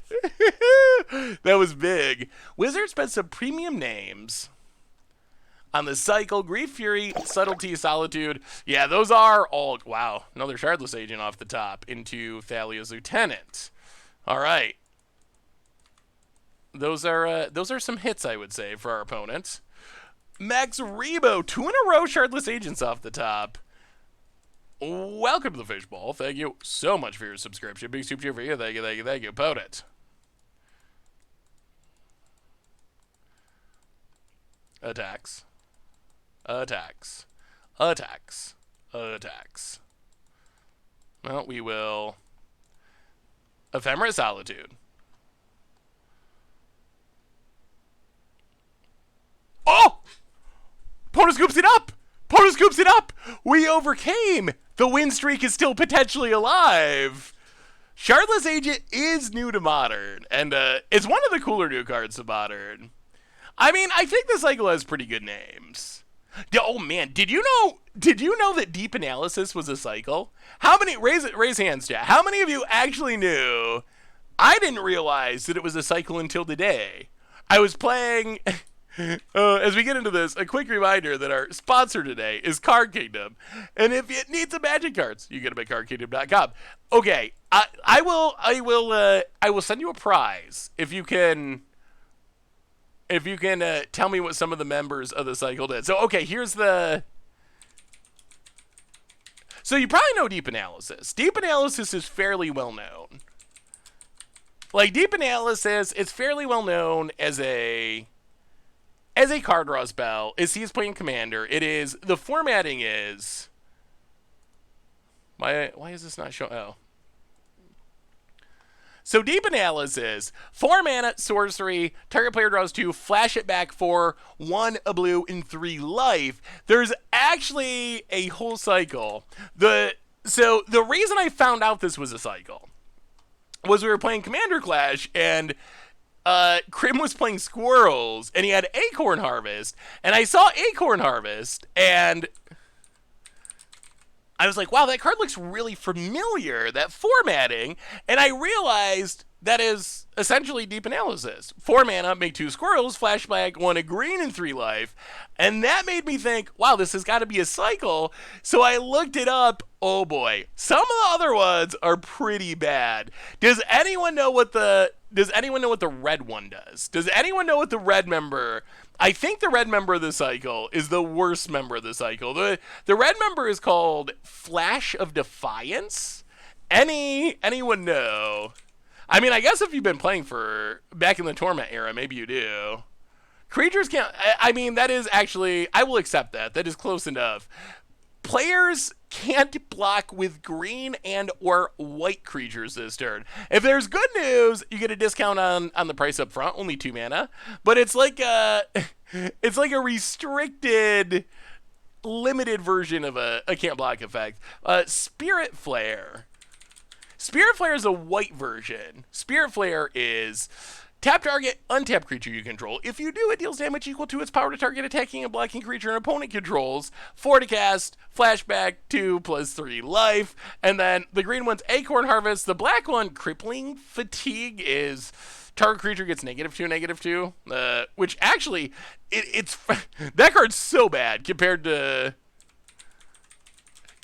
to modern versions. Like, we now have Disfigure. Disfigure is 1 mana instant speed, target creature gets -2. Crippling Fatigue, 3 mana, sorcery, and flash it back, it's 2 and 3 life. So I guess not surprising that the rest of the cycle was not that well known, but well, alright. Go Stoneforge. We got a Thoughtseize to take something into Stoneforge, and we hope the Stoneforge gets us there. About it. The noblest of hierarchs. Could also draw Grief. Ooh, damn is good. That is our get out of jail free card. Thoughtseize you.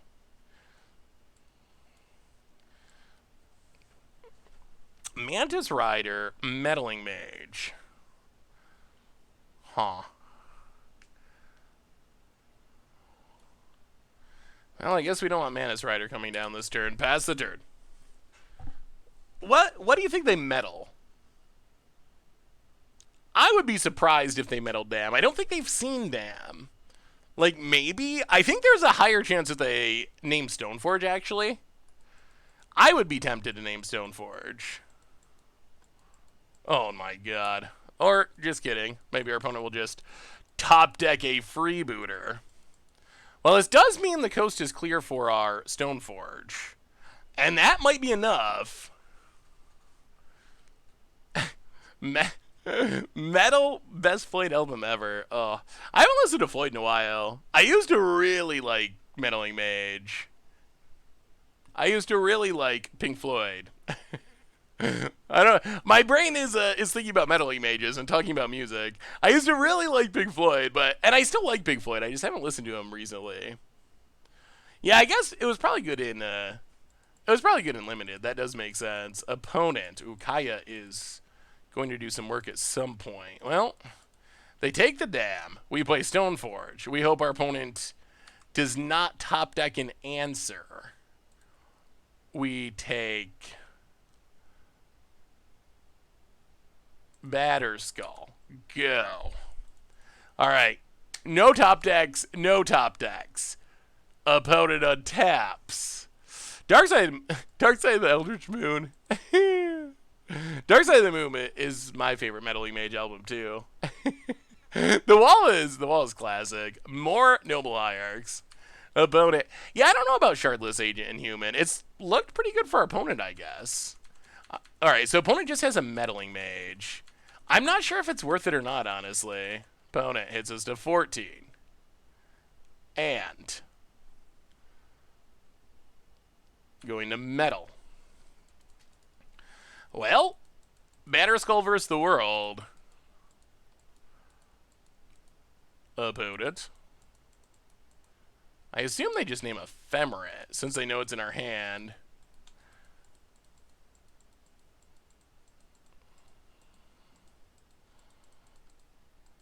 These 3 Hierarchs are a bit annoying. Maybe they name Dam. I guess another Dam would be a blowout.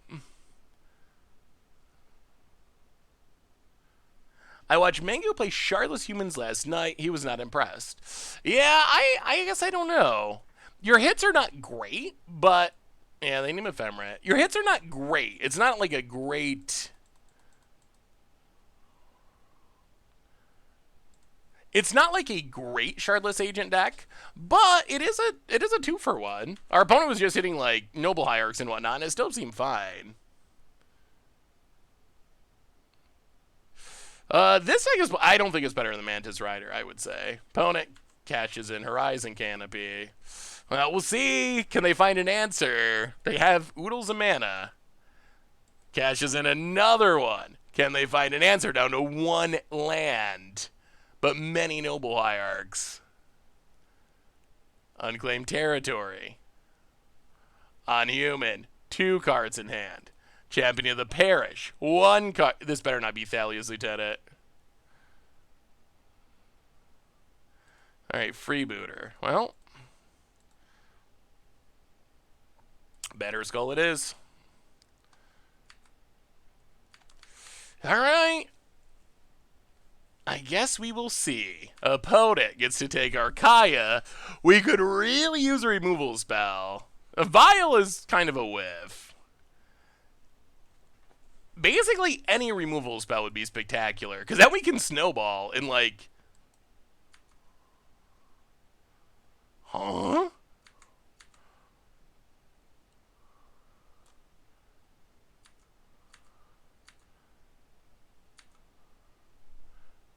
They took Ephemerate. The card that we can't cast anyway because of Meddling Mage. That is a very interesting decision.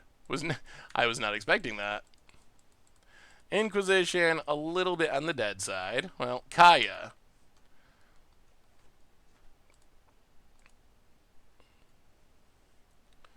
Get rid of Champion of the Parish. Go to combat. Hit you, gain some life. Marsh Flats. Come on. No top decks. Please no top decks. Opponent attempts. I think our opponent, I don't know. That was just weird. Opponent goes to combat. Are they killing the Kaya before it snags their noble hierarchs? Yes. That's fine. Goes attacking. Are we going to win this?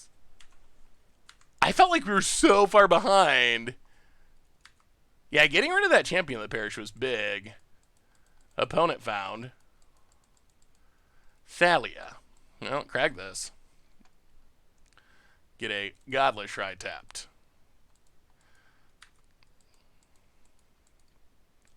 Untap.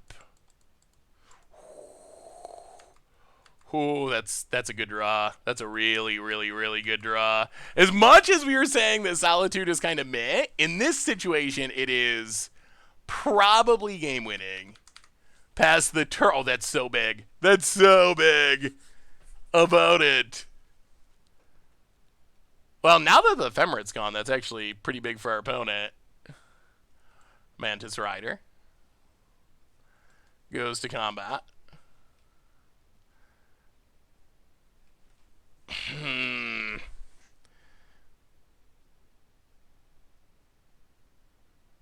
What do we do with the Solitude? Hey, what's up, Richard? How did the rest of Tomer's League go?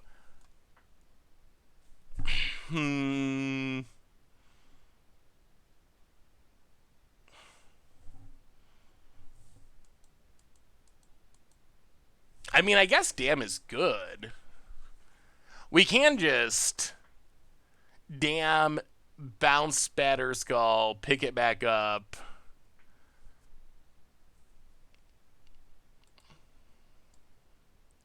I mean, I guess, and that gets us back Ephemerate for the future. Yeah, that's probably the plan. I mean, we gain back a bunch of life, too. Alright, so we take 6.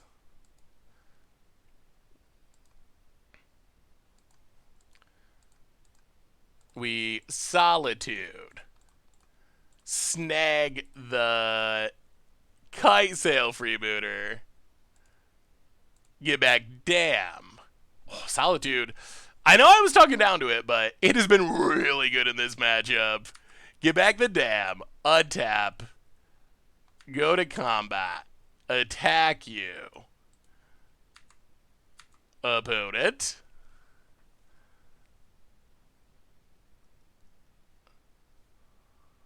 Oh. Huh. Do we even need to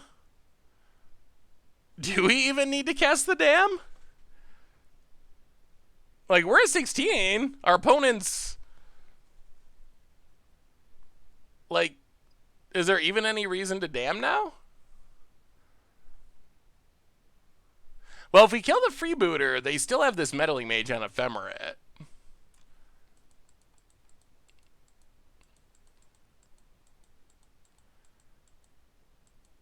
Like, what's the worst thing that happens?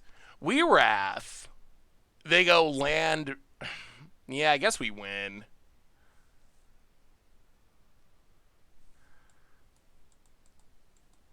Yeah, we're gaining for a turn, though.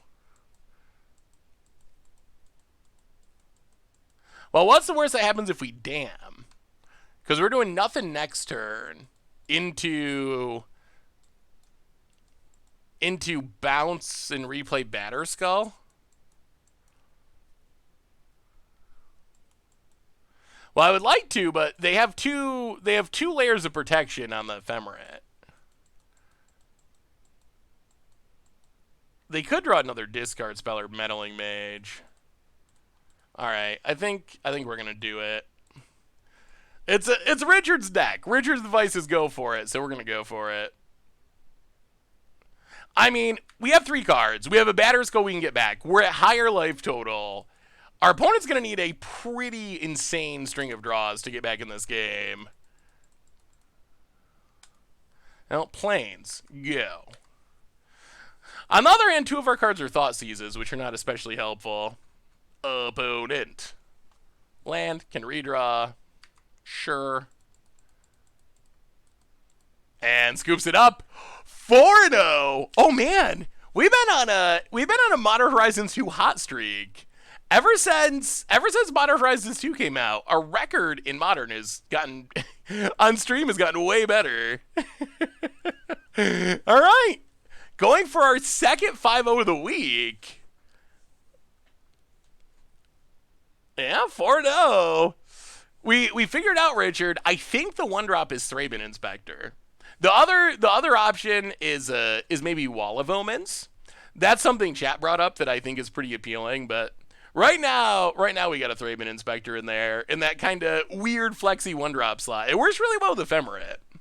And you can get an old border, which is the most important thing. I mean, we only have 1, so we haven't actually drawn it that much, but I always feel like whenever I play Thraben Inspector, it overperforms. No Turok in the deck. Although I guess you could play a Turok in the deck. Wall of Omens could be interesting too in the blink slot. Doom Traveler. We have a. I mean, it is resilient. It'll wear an equipment twice. The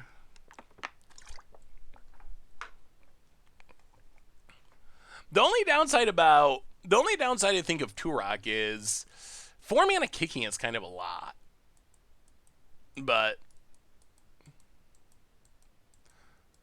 Lingering Souls wouldn't be bad. What would be the worst? What would be the worst 1-drop we could play in this deck? Well, I guess we keep this. Oh, I also had a Castle Lochwain. Speaking of standard cards, Urza Saga is absurd. Urza Saga, I would be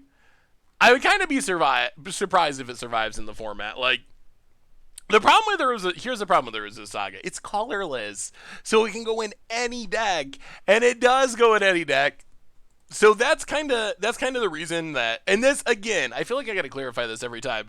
Hold that thought. We got a new donation, Dries, $5 donation. Hey Seth, have you seen the absolute pile that has the new artifact land, Stoneforge counterspell, all the Metalcraft cards, and Nettlesis in Modern? If you have, what do you think about it? I saw the list briefly. I didn't think about it too much. It was wild. It was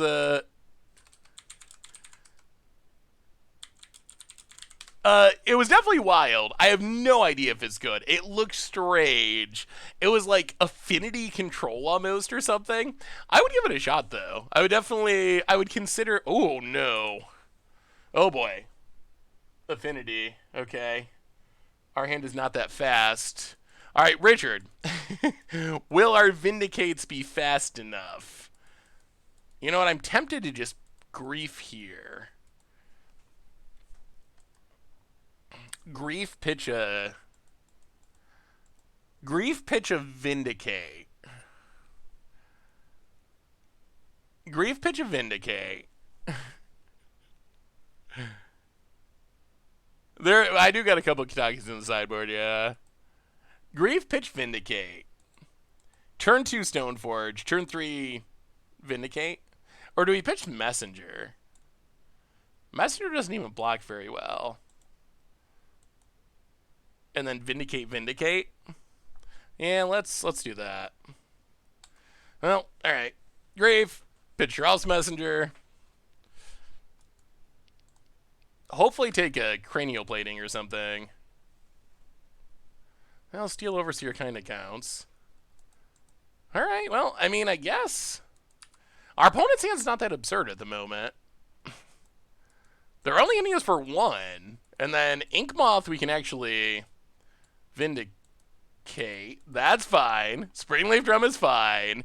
And we got Stoneforge that can gain life back. Alright, maybe we can overcome this.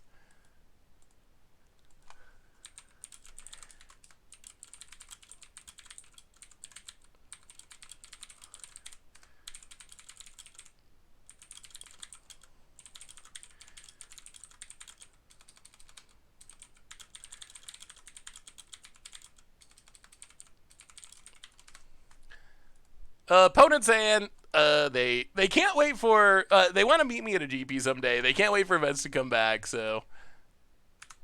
A little, very friendly, nice opponent. Is there a way to automatically move triggered abilities to this stack and then auto-yield from there?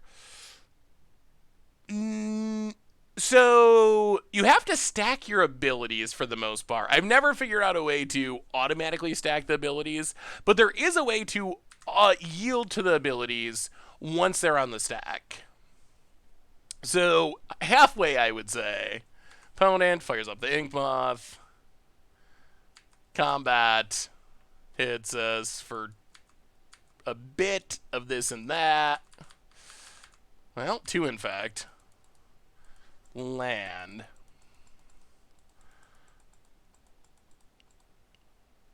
Well, get down the batter's skull. Play the land. Pass the turn.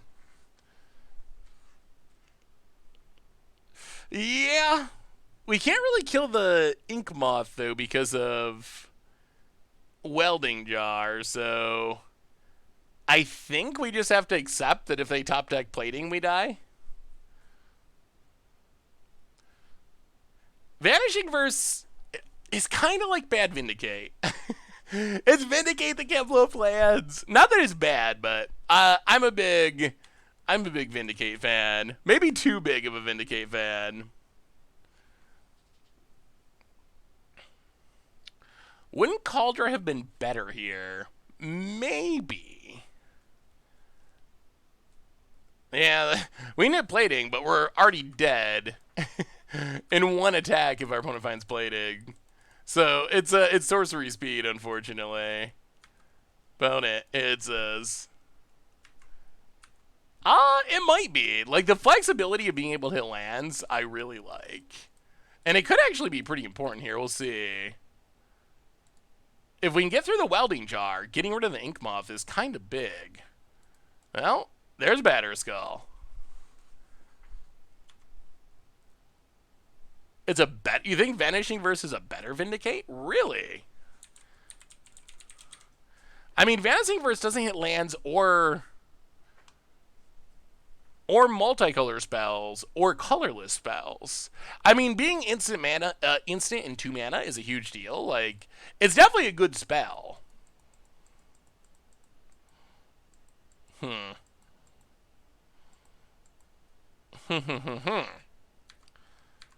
What are we targeting with Vindicate, though?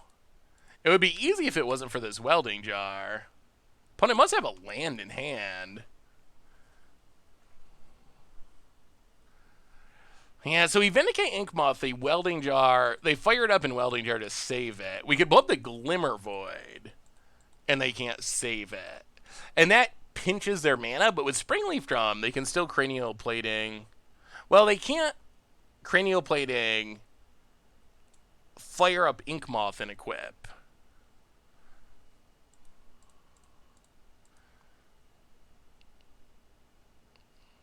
I kind of think Glimmer Void is the right choice.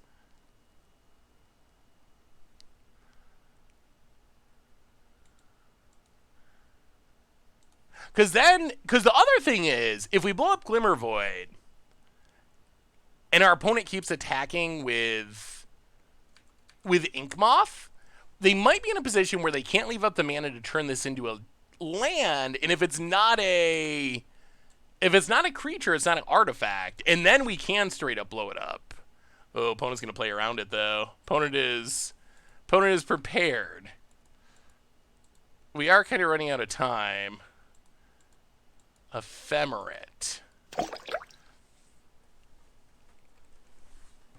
This is getting sketchy. Afro Throws! Welcome to the Fishbowl. Thank you so much for your subscription. Big soup cheer for you. Thank you, thank you, thank you. Okay. What do we do? What do we do? We're kind of dying.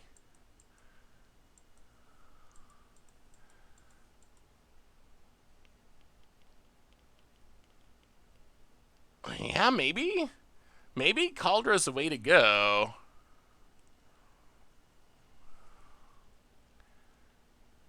That could let us win the race. I mean, I guess we're still in a position where Inkmoth could get us, but that's probably our best bet. All right, let's go for it.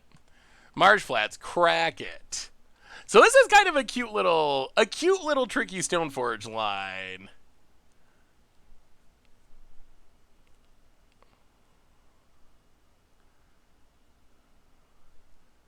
So get a Plains. So what we need to do here is we need to activate Stoneforge Mystic, even though we don't have an equipment in hand.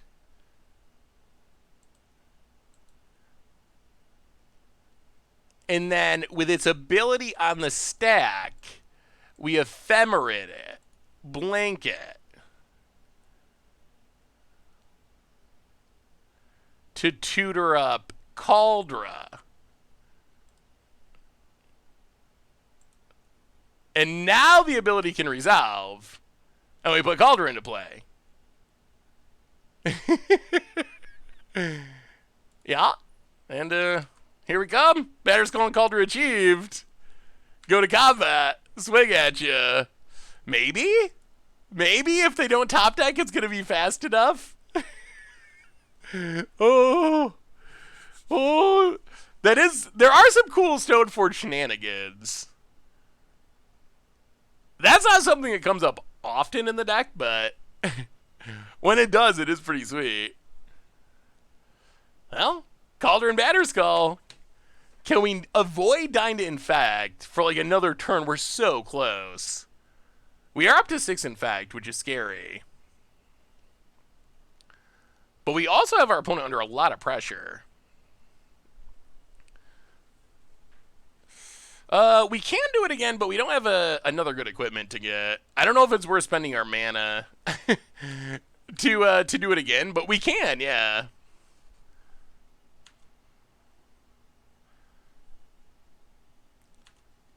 But how do we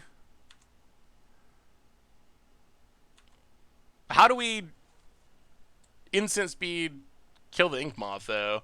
That's the one downside of Vindicate, is it is sorcery speed.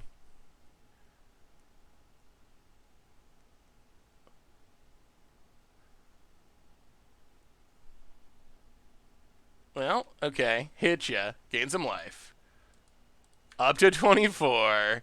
I guess our opponent can't... They gotta do something. Because we are kind of presenting lethal. They're all land. Uh-oh. 1, 2...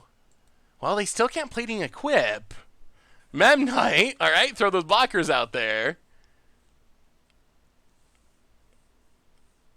Ooh, Inkmoth.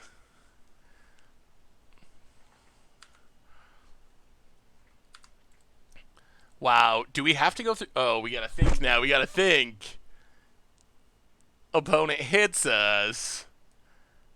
We go to 9, in fact. Wow, do we have to do Stoneforge shenanigans again? So, okay, Ephemerate comes down. We have to spend 2 mana to activate Stoneforge. We blink it.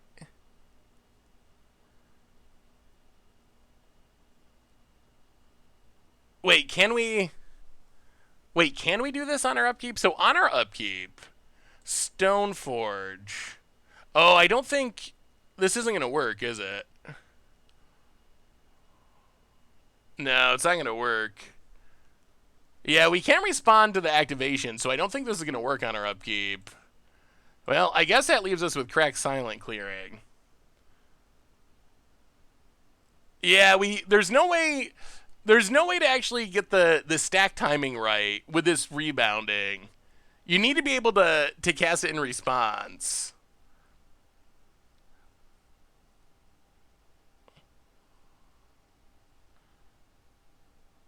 Wait, am I missing something?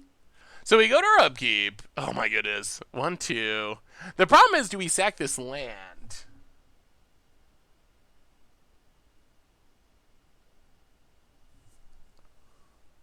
Well, I guess just Vindicating Memnite is less convoluted, isn't it?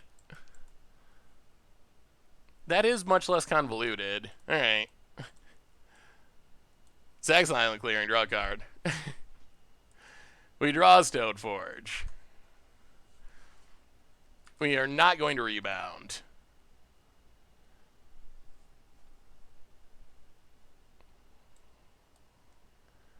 We draw for the turn. Well, Dam should doubly do it, hopefully. So we will Dam the Memnite.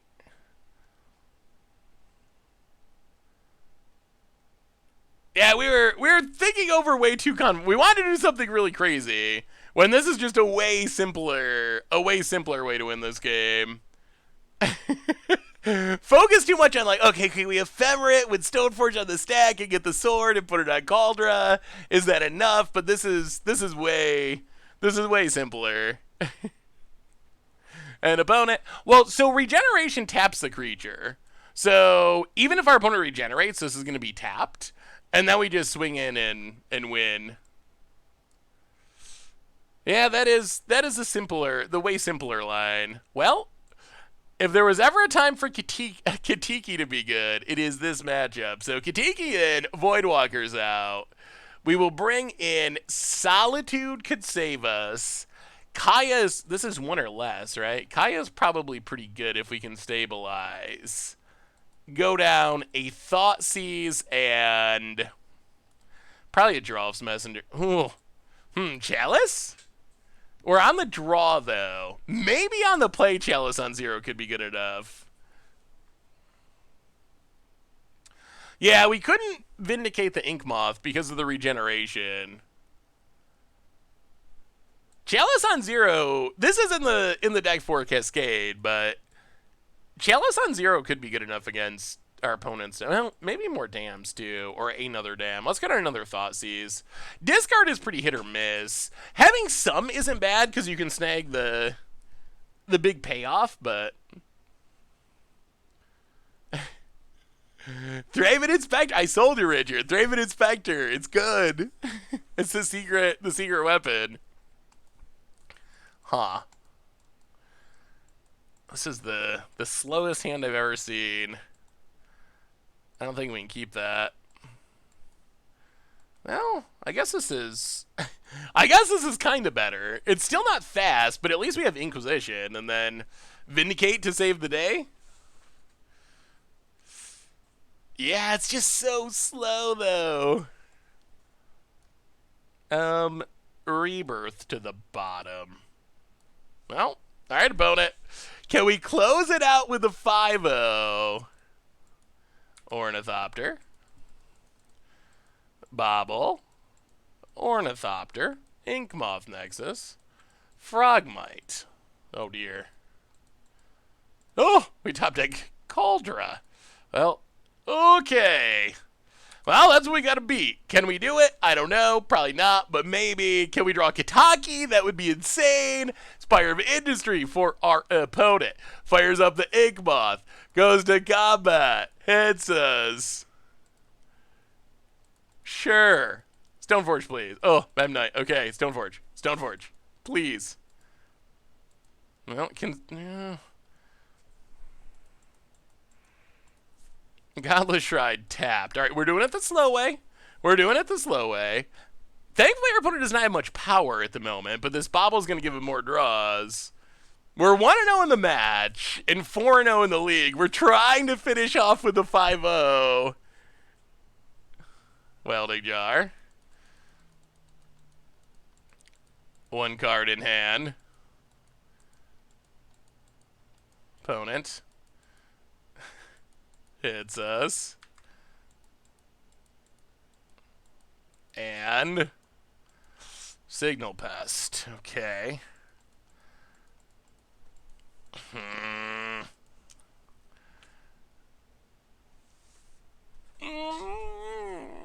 Well, I guess it's Kaya. Just eat the Signal Pest.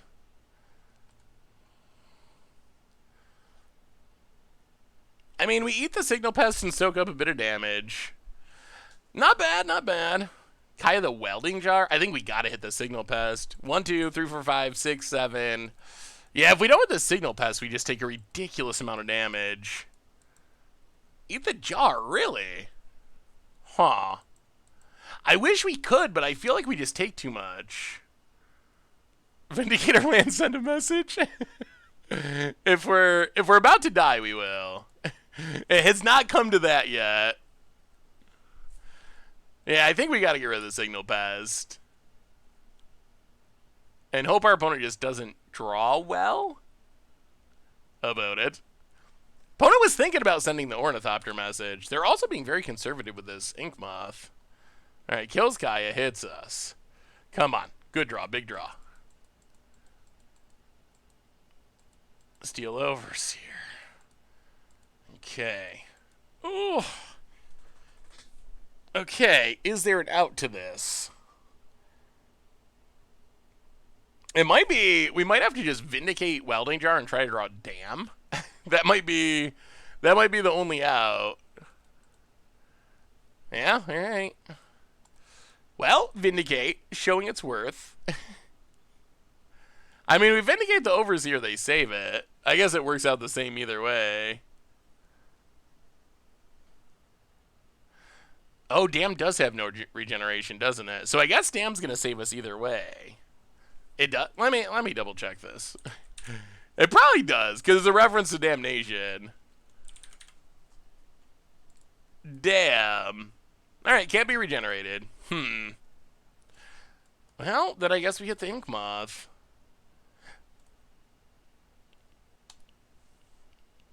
And it's basically draw Dam or lose. And we have one turn, I think. Alright. Kitaki, maybe. Kitaki's our other draw. Dam or Kitaki? I Vindicate the opponent's face.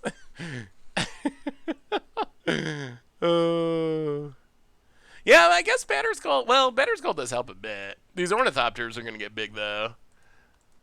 This is the downside of Kaldra. Like, if this was a Batter's Call, we could be casting it. Alright, Dam or Kitaki? One or the other. Off the top. Opponent draws Glimmer Void. We draw... Fatal Push. Alright, so dead. Fatal Push this. 1, 2, 3, 4, 5, 6, 7. Alright, well, we're on the play for game 3. Well, they still have the Welding Jar. We're dead either way, right? We're taking 7 either way. Well, let's bring in another Dam. Go down another Messenger. I guess that's... Oh, do we want to try to Chalice? Chalice on 0. Yeah? I mean, it does kind of need to be in our opening hand. I guess we can go down Thoughtseizes. Is that too greedy? And Giralf's Messenger? Yeah, let's try it. Let's try it. Let's try the tech. Alright, we get to play first. Whew. Whew. Chalice and Kitaki. Okay. We are living our best life. I think we keep this. I think we keep. So we will conceal Courtyard. Chalice on 0, go. That should slow him down a smidge.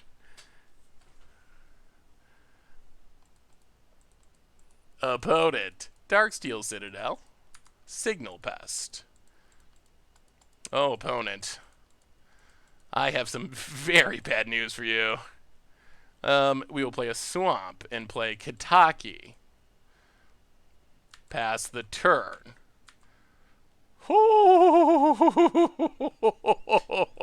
Sideboard plan, sideboard plan. Coming through. Maybe giving us the 5-0. Yeah, we'll pay one for the Chalice. We're fine with that.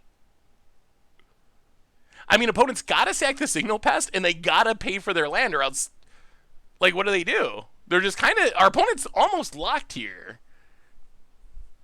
Yeah, artifact lands, high risk, high reward. Like, they really power out affinity stuff, but they also lead to some major blowouts. We might be opening some treasure chests. There might be some treasure chests open here. Yeah, they do need like a, uh-oh. Oh, they're just paying. They do need like a Dismember. Oh, what a brutal start for our opponent, and a great start for us. Down goes the Signal Pest. Opponent pays for the Darksteel Citadel. And Ink Moth. Okay. And passes. Well, we'll pay the 1.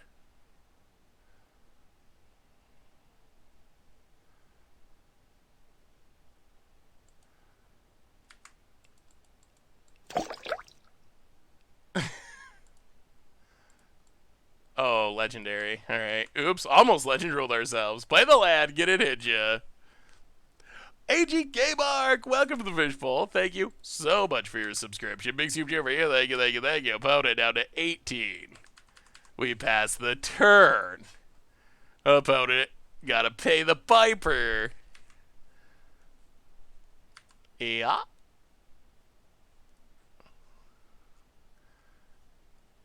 Oh, Urza Saga. Busted. Busted. Well, Kitaki's keeping us around at least. Opponent.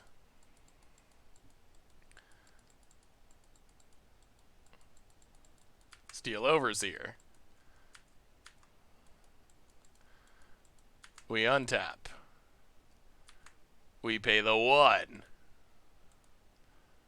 We draw. Stoneforge.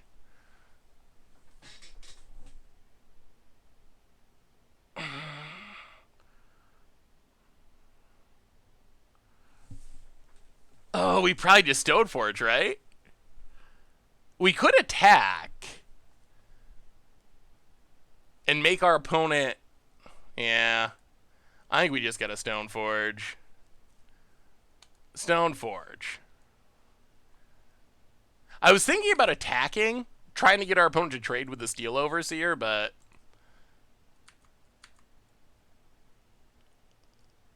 I think we'll do it like this. And then we get Kaldra into play. Make Tomer proud. Opponent got to pay 2. I don't even know, do they even want to make a Construct? Like, making a Construct is just something else I got to pay for. And they don't have that much mana. Pays. Alright, not me. So they're just going to tutor out an artifact? Okay. Opponent.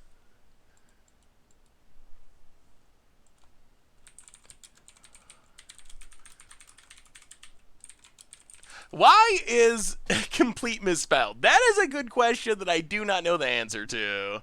Magic likes to spell their words weird sometimes. I've noticed there's actually a lot of cards that it seems like a real word and it's pronounced like a real word, but it's just spelled a little oddly. Springleaf Drum. Okay. And Frogmite. Sure. I mean, how does our opponent keep paying, though? Like, that's our opponent's problem. Well, we gotta pay 1.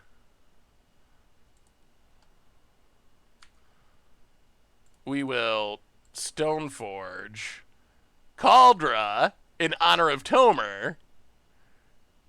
Godless Shrine. Go to combat. Hit ya.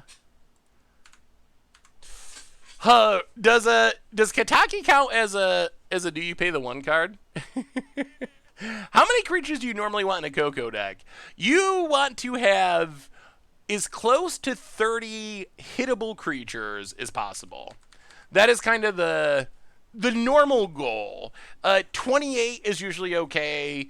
30 is amazing. Like, that's the ideal. Once you get down to like 26, that's when Collected Company starts to get a bit sketchy.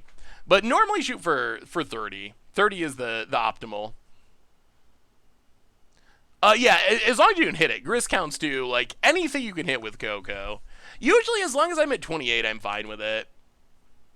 Once I get down below 28, though, that's when I start thinking, either I need to add more creatures I can hit, or I need to start cutting Cocos. Yeah, I mean, you can play less. I guess it also depends on how accepting you are of hitting 1 creature. Like, even with less, you're likely to get 1 creature, but you start to lose the odds of hitting 2 creatures. Opponent gets a bobble. I mean, this is going pretty well, I would say. And a post groups it up, and that's a 5-0. This has been the week of 5-0s on stream. Another one, this time with Grief Blade. That is treasure chest to open, and the deck felt great. The deck felt it felt very solid. I'll say I liked the Vindicates in the main deck. The Vindicates felt very solid, but the kids are eating. Thanks to Kaldra, thanks to Matterskull, there is a feast for the children. So let's open some treasure chests. Also, the treasure chests offer the old border cards potentially, and some lost our Matterskull. And some of those are really expensive. I am crediting. I mean, I know Kaldra did a lot of damage. Stoneforge is really good, but I mean, this was a Thrabes win. All credit to the Thrabes. All right, 1 of 11. Show us some old border cards, please. Spellweaver Helix. Spellweaver Helix, pretty sweet against Oddsguard. Play it with, like, retrace cards or things you can cast from the graveyard. I think this is how we World Fired. I think it was World Fire Flame Jab was how we World Fired on against odds a long time ago. Yeah, Voidwalker, I think it's a little matchup dependent. It's not that great against aggro. I think it is very good against, like, bigger decks, like Karn, Primeval Titan decks, Tron-style decks. So we ended up sideboarding it out a lot. Was this the first ever consecutive 5-0s? I don't know. It might be. There's a chance. I don't know if that's ever happened before or not. Demon of Dark Schemes. I used to like this card in Kaladesh Standard. Fairies Ban Warchief. I have a bunch of Fairies Ban Warchiefs. It was a card, I didn't speculate on them, but just from like buying collections and getting cards, I had a bunch of copies, and it was a card that I felt was unique enough that I wasn't going to just send out with all my bulk rares to a buy list. So I have a page or two in a binder of Fairies Ban Warchiefs waiting for when Centaurs get their time in the sun. And you know what's going to happen. You know, eventually there's going to be a busted Centaur commander, and this is going to spike to like $20, and then drinks are on me, I guess. Kanda, Lord of Ijano. A cool card, not a very good card. I mean, 7 mana 3/3. Not excited. Are we not going to get any old border cards? Come on. Give us an old border fetch land. Brain in a Jar and Lavaborn Muse. I've seen... Whoa! Huge donation. Dries handing out a 60 $9 donation, a 5-0. Nice. Well, nice donation as well. Thank you so much, Trice. Thank you, thank you, thank you. I've seen some people talking about using this with the new free spells. If you can... I think, I guess I'm not 100% sure if this works or not. Thank you again, Dries. I think the idea is you tap it and sack it with the ability on the stack so it has 0 counters on it and you can cast a free spell. Don't quote me on that. Someone sent me a list using that idea, and I didn't actually confirm that that works under the rules, but Deathbringer Liege. All right, not valuable. Probably valuable in paper, at least it was. 6 to go. Come on, something good. Uvenwald Hydra. Midnight Oil. Basically the worst Primeval Titan. The commander safe Primeval Titan. Thank you for the cheer. All right, 5 to go. We're halfway through. We have not gotten much value yet. Something sweet. Hamletback Goliath. Natural Affinity. Spiking in paper. No, that's not the one. Turning lands into creatures has kind of been a thing thanks to that new green commander whose name I can't think of. Faber Welder, Ferdinand Sun Avatar. These have been duds of chess. Duds! Straight up duds. Traumatize. How I'm feeling after opening these chests. Wild Invocation. 2 to go. Oh no. We're whiffing so hard. Called to the Kindred. Oh, one last shot. Oh boy. Oh. Saved at the end by an old border Archmage's Charm and a Solemn Simulacrum. I think that's actually worth something. I think. The old border cards are really scarce. Archmage's Charm does see a lot of play. How much is old border Archmage's Charm? Old border Archmage's Charm, 1651 Mila's price on GoatBot. So, all right.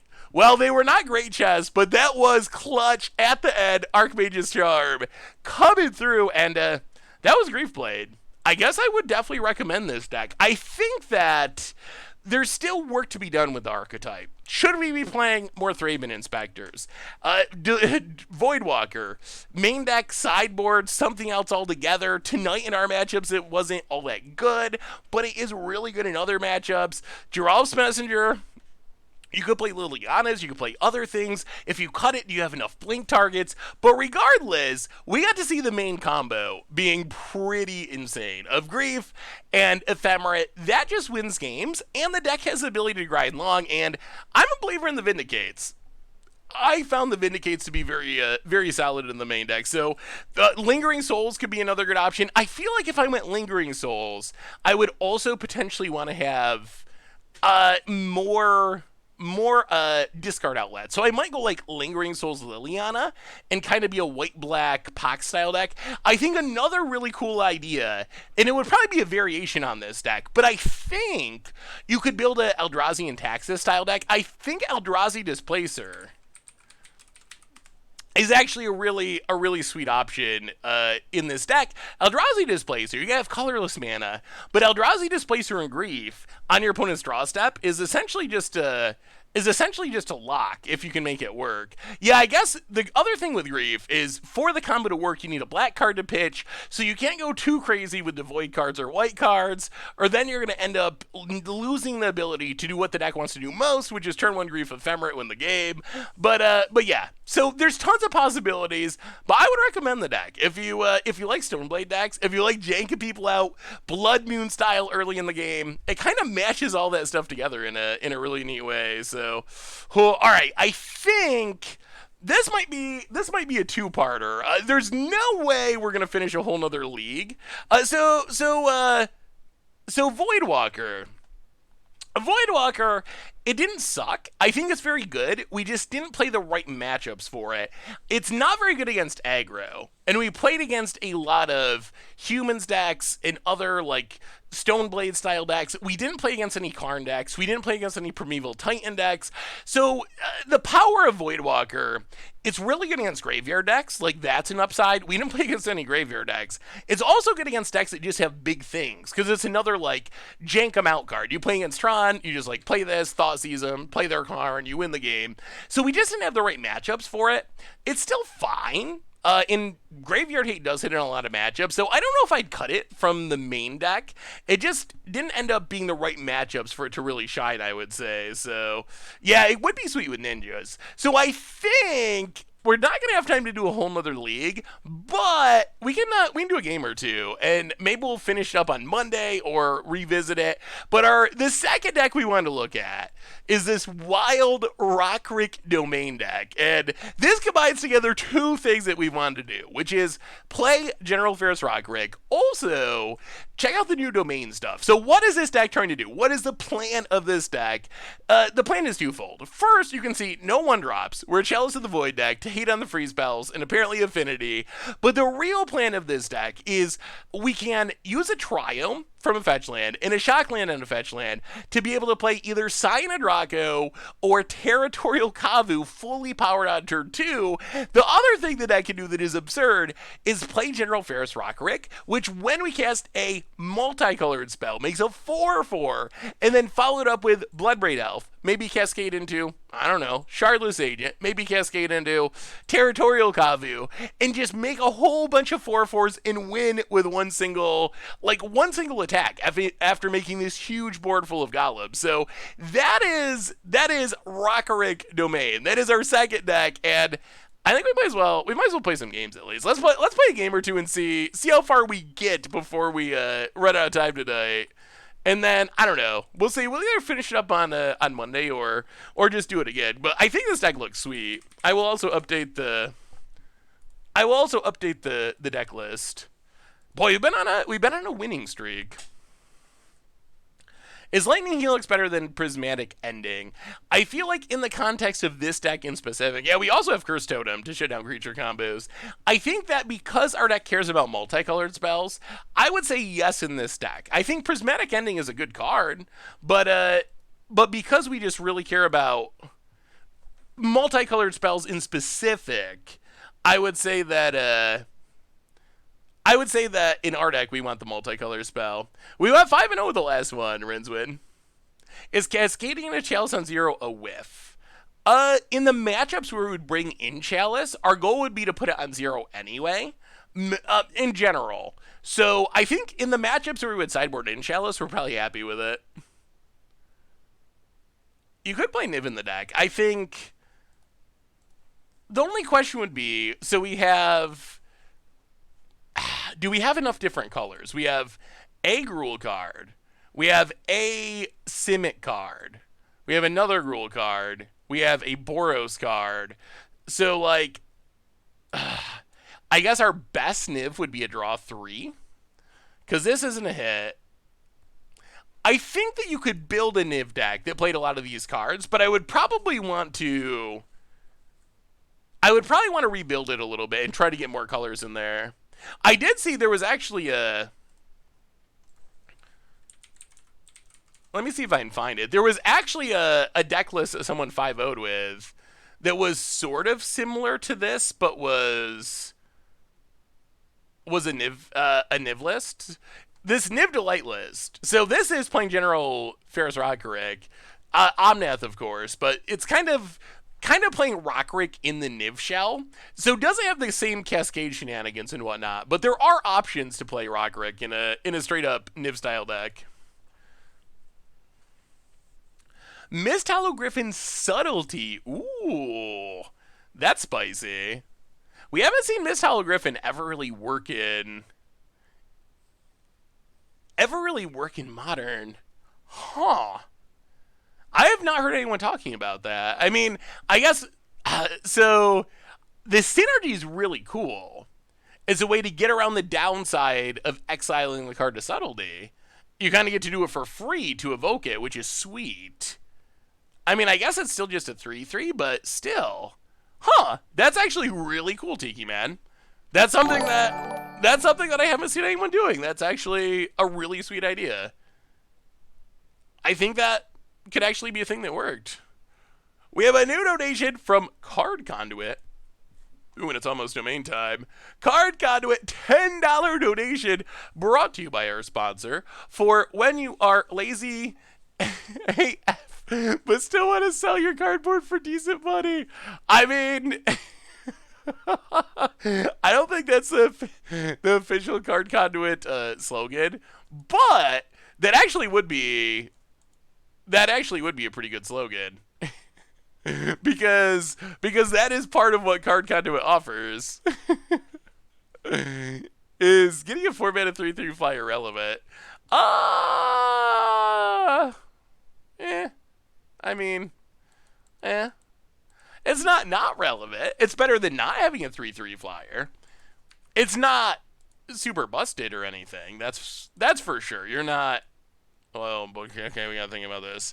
Abzan Triome, Steam Vents. The main challenge with this deck is just making sure that you get the right Triome on 1, so you play the right duel on turn 2, and then you get the fully powered domain stuff. We went 5-0 with the Grief deck, and it felt really good. Is it going to get banned? I think that right now, if I was going to rank the cards from Modern Horizons, and what do I know? Because I thought in Historic, Brainstorm would clearly be the card that would get banned, not Time Warp. Time Warp was like 4th on my list, 5th on my list. Time Warp was behind Mizzix Mastery. It was behind Mizzix Mastery, Time Warp, and Mizzix Mastery, Brainstorm, and Faithless Looting.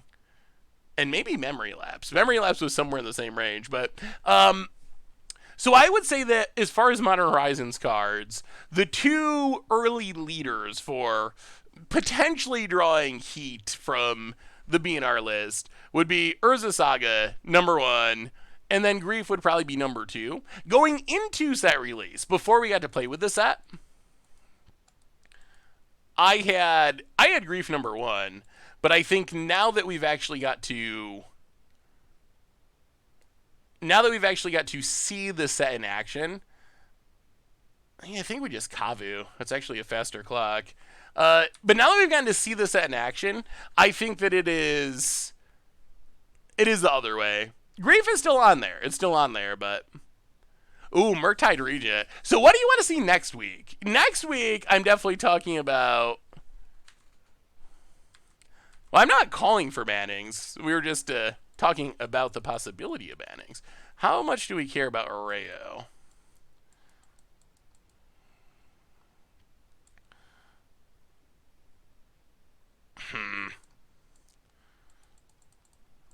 I don't know if we care that much, honestly.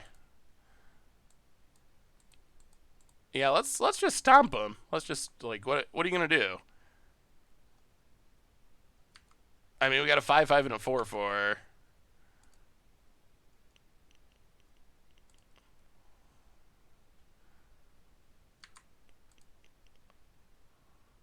Discard a card, draw a card, hit ya. I guess Blood Moon would be insane. Wow, this deck gets off to some fast start. Like, we potentially have lethal next turn. We potentially have lethal. About it, Cycle Street Wraith. Thank you. Yeah. So next week we'll probably play a lot more Modern. We will start exploring Legacy stuff. Although, Cookbook. What is Vengevine? Emery mills another Vengevine. Steam Vents. Untapped. Well, opponent had a pretty wild start. I don't know if this is actually going to save them. But they did do a lot of things. Opponent.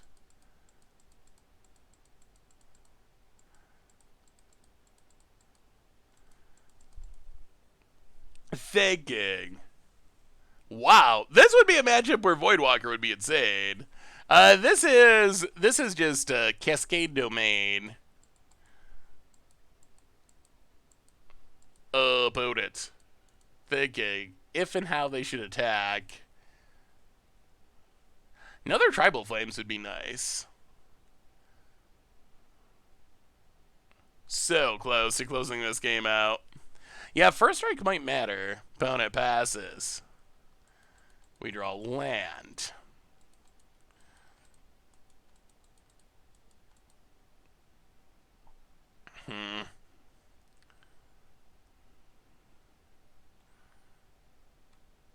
Well, go to combat. Attack ya.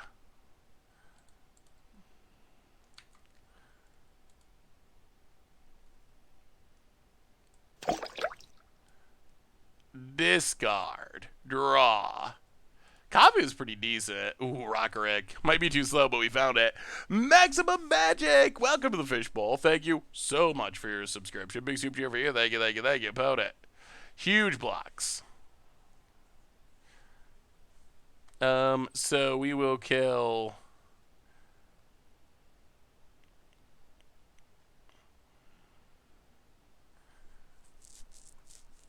Vengevine Emery?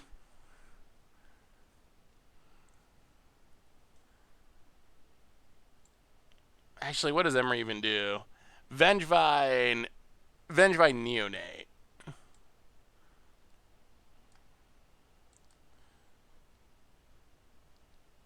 So he kills some stuff. Opponent jumps.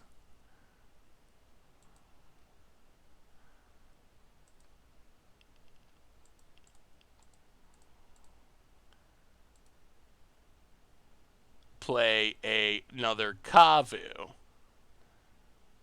Wooded Foothills, go.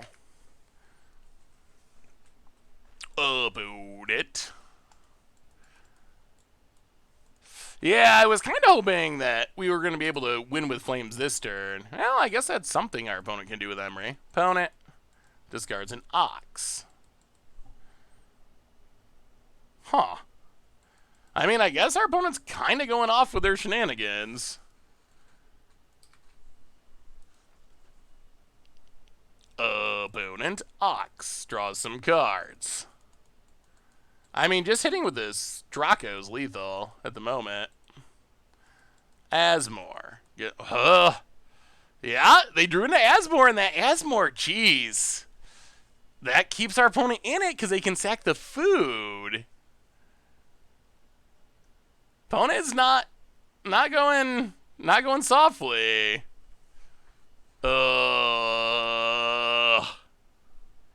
Opponent sacks the bauble, gets it back with Emery, recasts it, and finds another bauble. Well, that was quite a turn for our opponent. Opponent passes, draws a million cards. Well, crack the Wooded Foothills. Get a Sacred Foundry tapped. Untap. Opponent gets to draw. Land.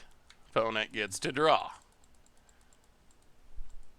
Oh, Wooded Foothills. Crack Wooded Foothills. This should be enough, right?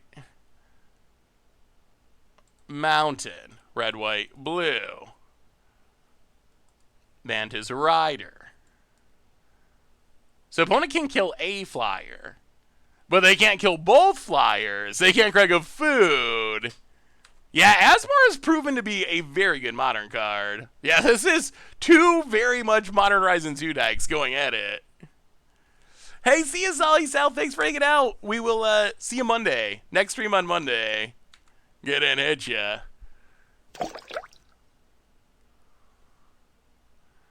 Opponent kills the Draco. Sure.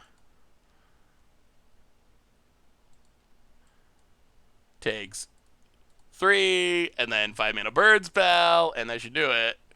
Whoo! Lumberzack! Welcome to the Fishbowl. Thank you so much for your subscription. Big scoop cheer for you. Thank you, thank you, thank you. I meant to be posting a scoops cheer. As more Ramor Manditika Dista Tikikilkar. Close. I think that was close. Rest in peace in. Cursed Totem. Activate abilities on creatures. So this shuts down. Ooh. Greedblade was insane. We went 5-0. Is this something that shuts down Ox Escape?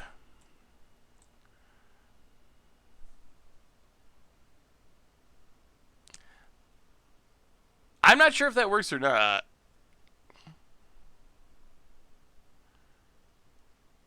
Escape is an alternative cost. Oh, okay, so alternative casting cost rather than activated ability. Dogameth with the gift sub to Reeseman. Welcome to the Fishbowl. Thank you so much for your subscription. Big soup cheer for you. Thank you, thank you, thank you. Well, definitely bring in Rest in Peace. When you go down Ren and 6, I mean, probably go down Manamorphose. Manamorphose feels a little fillery.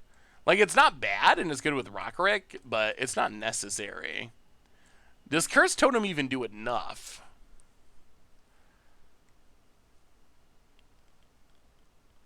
Chalice on 0. What does Chalice on 0 stop, though? It stops Bobble.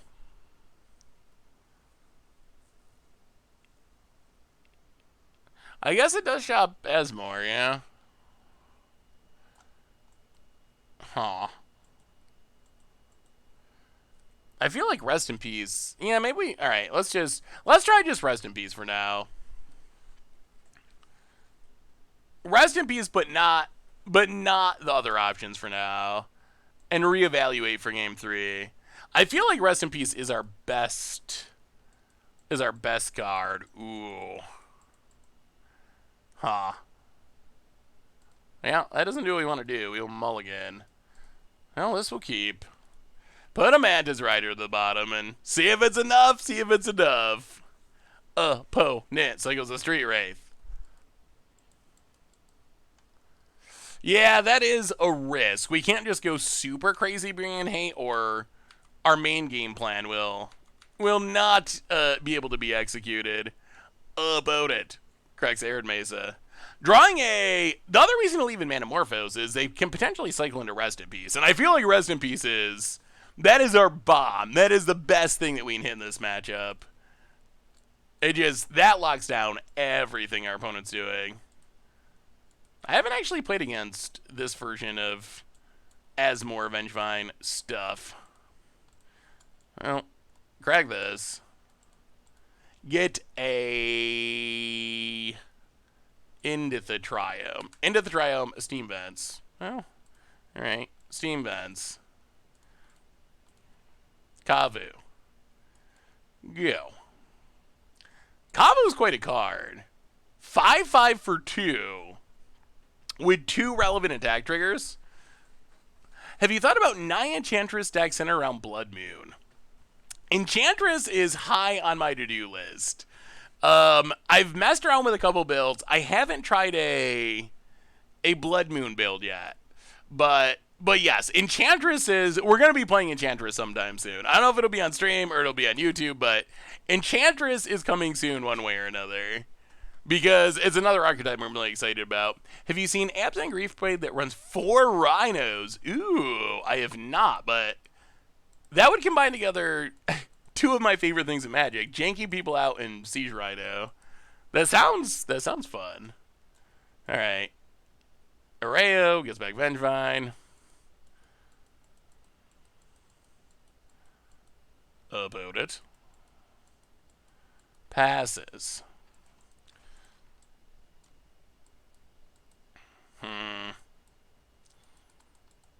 Now what?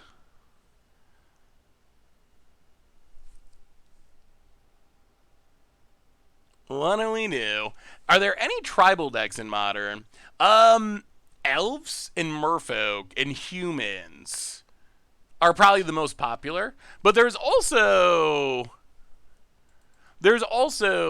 like vampires, zombies, a lot of more fringe tribes. Goblins and spirits are 2 other big ones. Shamans is another fringe one. So there's a lot. There's a handful that are kind of top tier or mid tier, and then a bunch that are good enough that you can play. 5-color elementals is like a 2nd or 3rd tier deck, but it can be very powerful.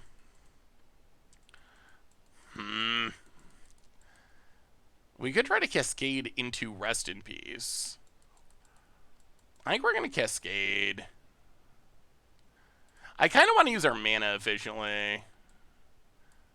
I guess the downside is, well, if they double block, I think we're fine with that. Shardless Agent, Cascade. Well, that works. Lightning Helix, the Vengevine. Go to combat. Attack. Exile.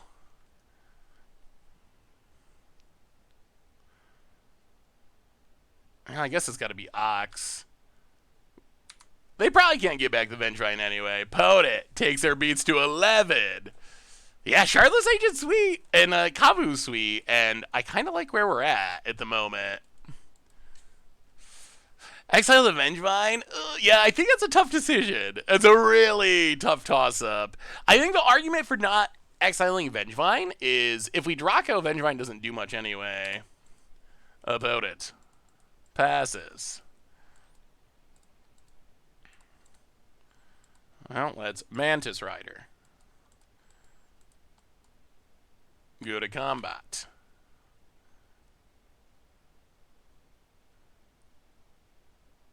Ooh, they got removal?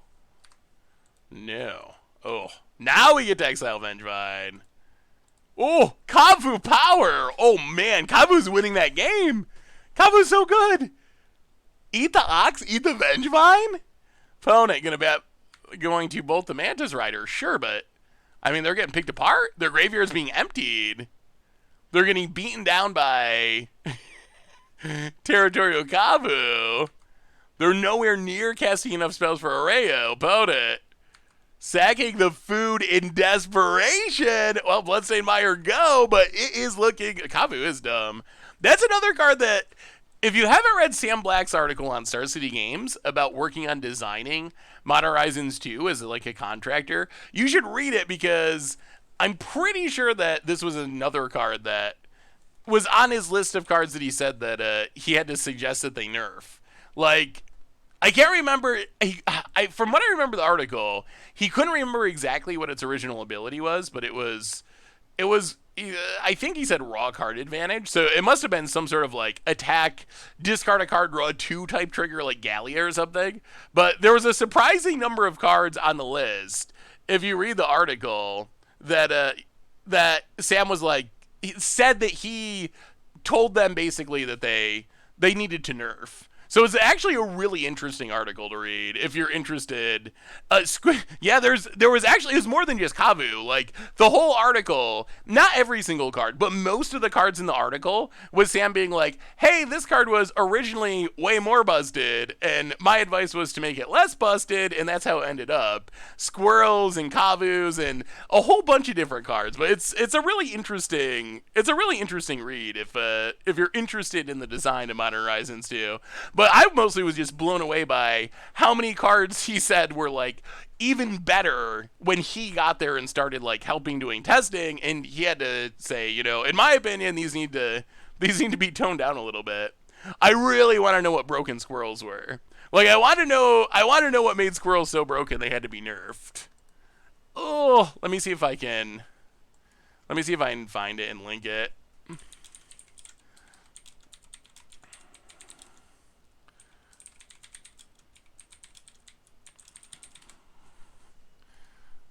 Oh, here it is. I think it's cataloging my work on Modern Horizons 2. Hey, what's up, awesome dude? How are you today? Well, I guess that's fine. Yeah. This actually doesn't let us cast Lightning Helix, does it? Maybe that's not fine. Yeah, let's mulligan. Yeah, that's fine. I feel like this is a deck that you just kind of want to try to mulligan into the opening of either Scion or Kavu. Like, I feel like that's the goal of the deck. Ooh, pre-release tomorrow. Have fun. Of all trades, first time sub. Welcome to the. Oh, is this Shaman? Welcome to the Fishbowl. Thank you so much for your subscription. Big super for you. Thank you. Modern's been a blast. I've been having so much fun playing Modern. Collector Roof. Well, thankfully, we are not an artifact deck. Triome. There are some decks that Collector Roof probably just beats, though. Ooh, Ragavan. Alright.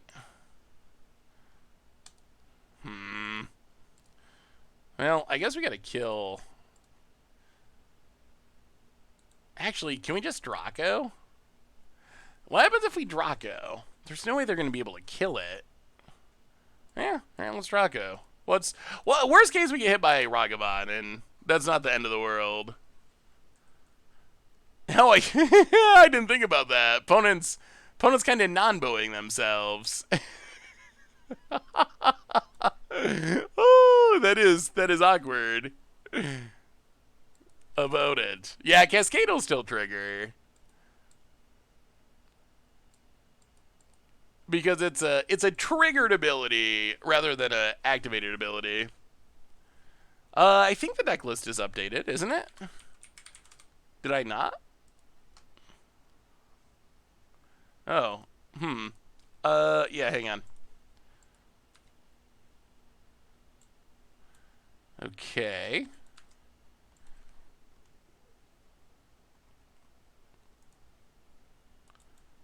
I do not know what's happening.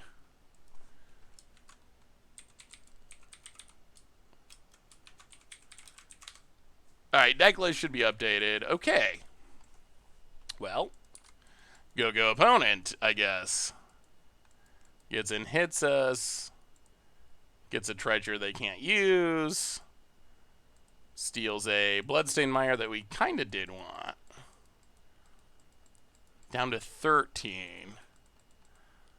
Well, Steam Vents untapped. Gotta go 2 for 1. Shardless Agent. Spins into Manamorphose. That's fine. White. Red.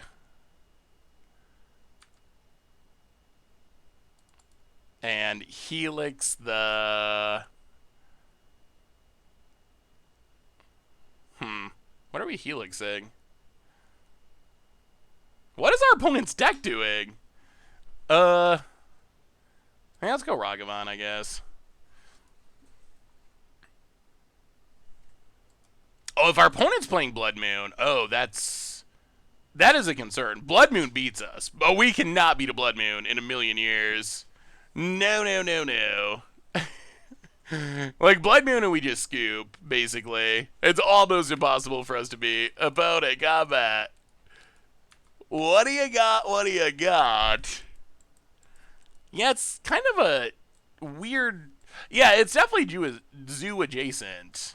Was not expecting Flame Tongue Yearling, but it was fine there, I guess. Opponent, land, passes.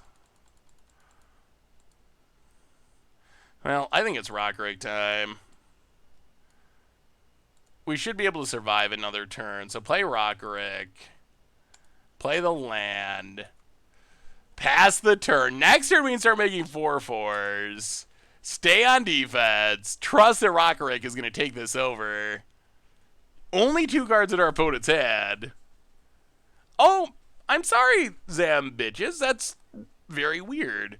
Sometimes Twitch gets buggy.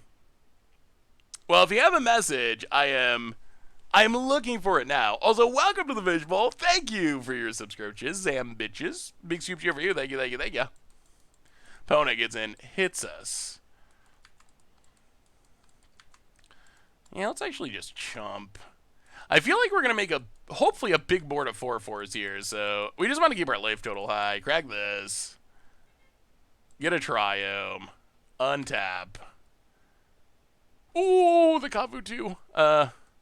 Well, blue, green. We might not be playing Kavu. Shardless Agent.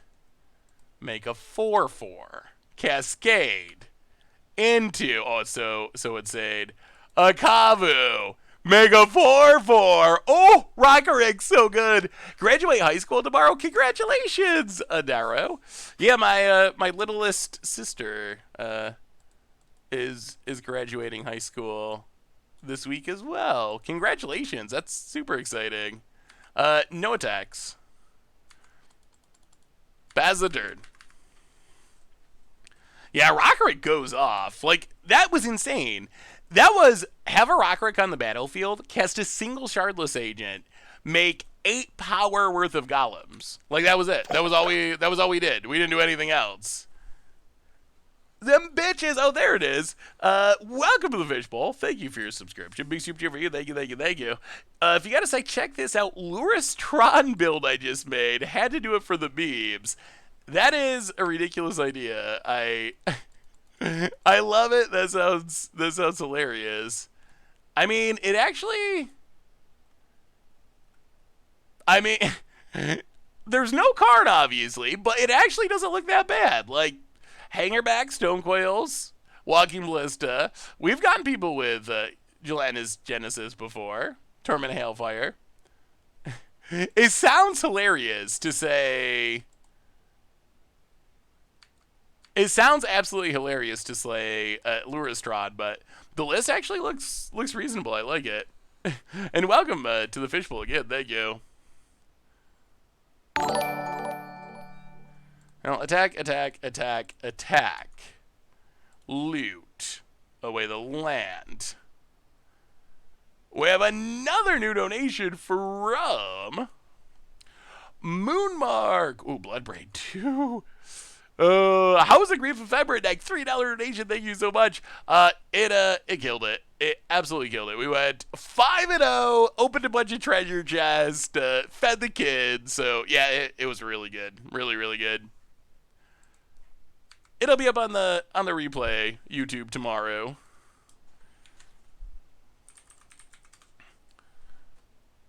Opponents at 7. Well, let's just play a Kavu, make a 4/4. Tribal Flames you. And pass the turn. All right, opponent. Mini FTK. Can you save our opponent? Goes to 1. Gets a stop it. They need, like, a lot of points to burn. A lot of points of bird. The golems being red and white actually is pretty relevant with Scion of Draco. Giving them vigilance and first strike is actually kind of a nice bonus. What format will Mucha Brew be? Mucha Brew also exploring some more of our new modern format tomorrow. So sticking with modern for now. Opponent. We block, they scoop, and yeah, that went pretty well. Curse Totem. I think we just run it back. Run it back. I wonder how often Territorial Kavu is better than Goif in practice. I think fairly frequently. So you have the cost of needing 5 basic land types in your deck, which isn't hard to pull off, but it does require hurting yourself a bit more and being soft to Blood Moon. On the other hand, I guess the other drawback is it doesn't have the ceiling of being like a 7/8 or whatever that Goif gets up to sometimes, but it is much bigger on turn 2 consistently, and the looting ability and the graveyard hate ability are both relevant, and Goif doesn't have anything like that. Goif doesn't have upside. It's just a big creature that's soft to graveyard hate. Pituli, welcome to the Fishbowl. Thank you so much for your subscription. Big super for you. Thank you. We actually, in our first match, we actually played against a Vengevine deck, and the graveyard hate mode was pretty big. We ate a Oxyvagonus and we ate a Vengevine. We might have won anyway. I don't know. It would have been a lot closer, though, if we couldn't have exiled those cards.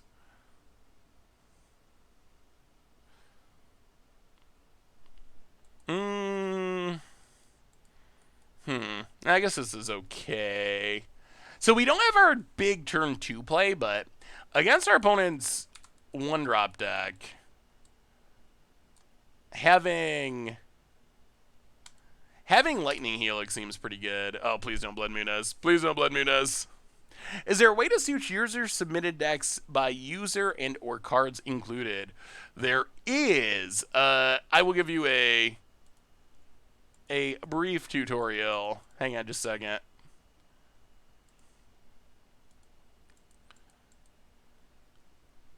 Opponent. Oh, what? Are we playing against Richard? Strangergeist. Richard's influence everywhere. Combat attacks. Alright, let's just crack this. Get our Triome. And get into the Triome. Alright, so if you want to look up user decks by name, if you go to, just go decks and metagame on MTG Goldfish. If you go to advanced search options over here, oh, I don't know if, I guess you can kind of see it. But if you go to advanced search options over here on the right, it'll bring you to this form. And you have options here to filter by user decks, and then you can use the player's name. And you can also filter by cards and use the date. So basically, decks, metagame, and then advanced search, and then go from there. How do we want to do this? Yeah, Stomping Ground's untapped, unfortunately. Down to 14. Pass the turn, leave up our Helix. I watch you on YouTube for years because of my work schedule. Thanks for all the great content. How viable do you think a Temur Phoenix deck would be with Throsta? Alright, there's Ragavan. So I feel like Temur Phoenix would be pretty functional. I think the question about Throsta is whether or not it's consistent enough. I think it certainly has a high level of power. Huh. This must just be like a green-red Cocoa deck or something. It's just kind of things. Things and stuff. Opponent hits us.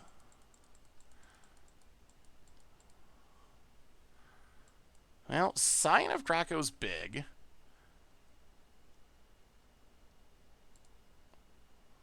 Oh, we need a land type. Flooded Strand. Crack Flooded Strand.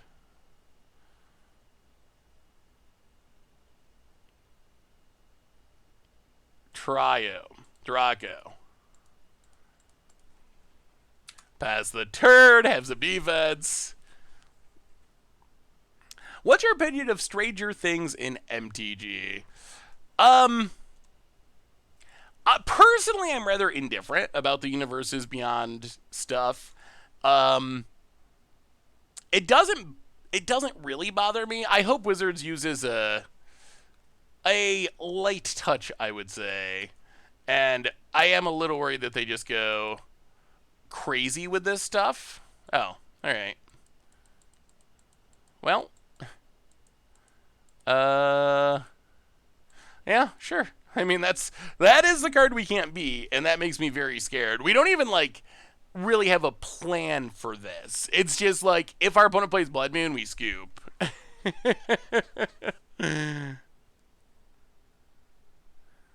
Make your mark. Wait, what is, I'm gonna have to look that one up. Make your mark. Target creature gets +1/+0 until end of turn. When that creature dies, make a 3/2 red and white spirit token. I mean, it would trigger Rockerick, which is nice. I don't know if it's I don't know if it's powerful enough to really be a card I'd want to play in Modern, though. Usually outside of like infect style decks, pump spells aren't that good, and it's definitely not something we would enjoy cascading into usually. So I like the thinking, but I don't know if that card in specific is just quite strong enough. Yeah, all right. Well, we got our turn 2 plan. Yeah, I mean, technically, Manamorphose is a way we, like, theoretically can beat a Blood Moon, but in practice, it is really unlikely. We can potentially beat a Blood Moon if we're already way out ahead on board. Like, if we get to turn 4 and then our opponent Blood Moons us, sure. Like, we're probably fine then, because we're going to have a huge board. If they Blood Moon us next turn, going to be tough. This Territorial Kavu is going to have to go all the way, which is asking for a lot. You know, Kavu. So yeah, we got to hope we fade, like, one or two more turns before the Blood Moon hits. Opponent. Yeah, I mean, I guess Jingatha is a potential out if we draw enough lands, too. So I guess saying that we literally cannot beat Blood Moon is a bit of a stretch. It is very unlikely that we beat a Blood Moon that comes down on turn 2. Exceedingly unlikely. So now we have a 1/1, and the other thing is we literally can't beat it. The other thing is, even if we can cast our spells, Scion of Draco doesn't work, Territorial Cavu doesn't work, Tribal Flames doesn't work. So even if we can get to a point of casting our spells, we can't really do anything with them. We'll play it out, but opponent, Fauna Shaman, passes. We play a Triume. Pass the turn.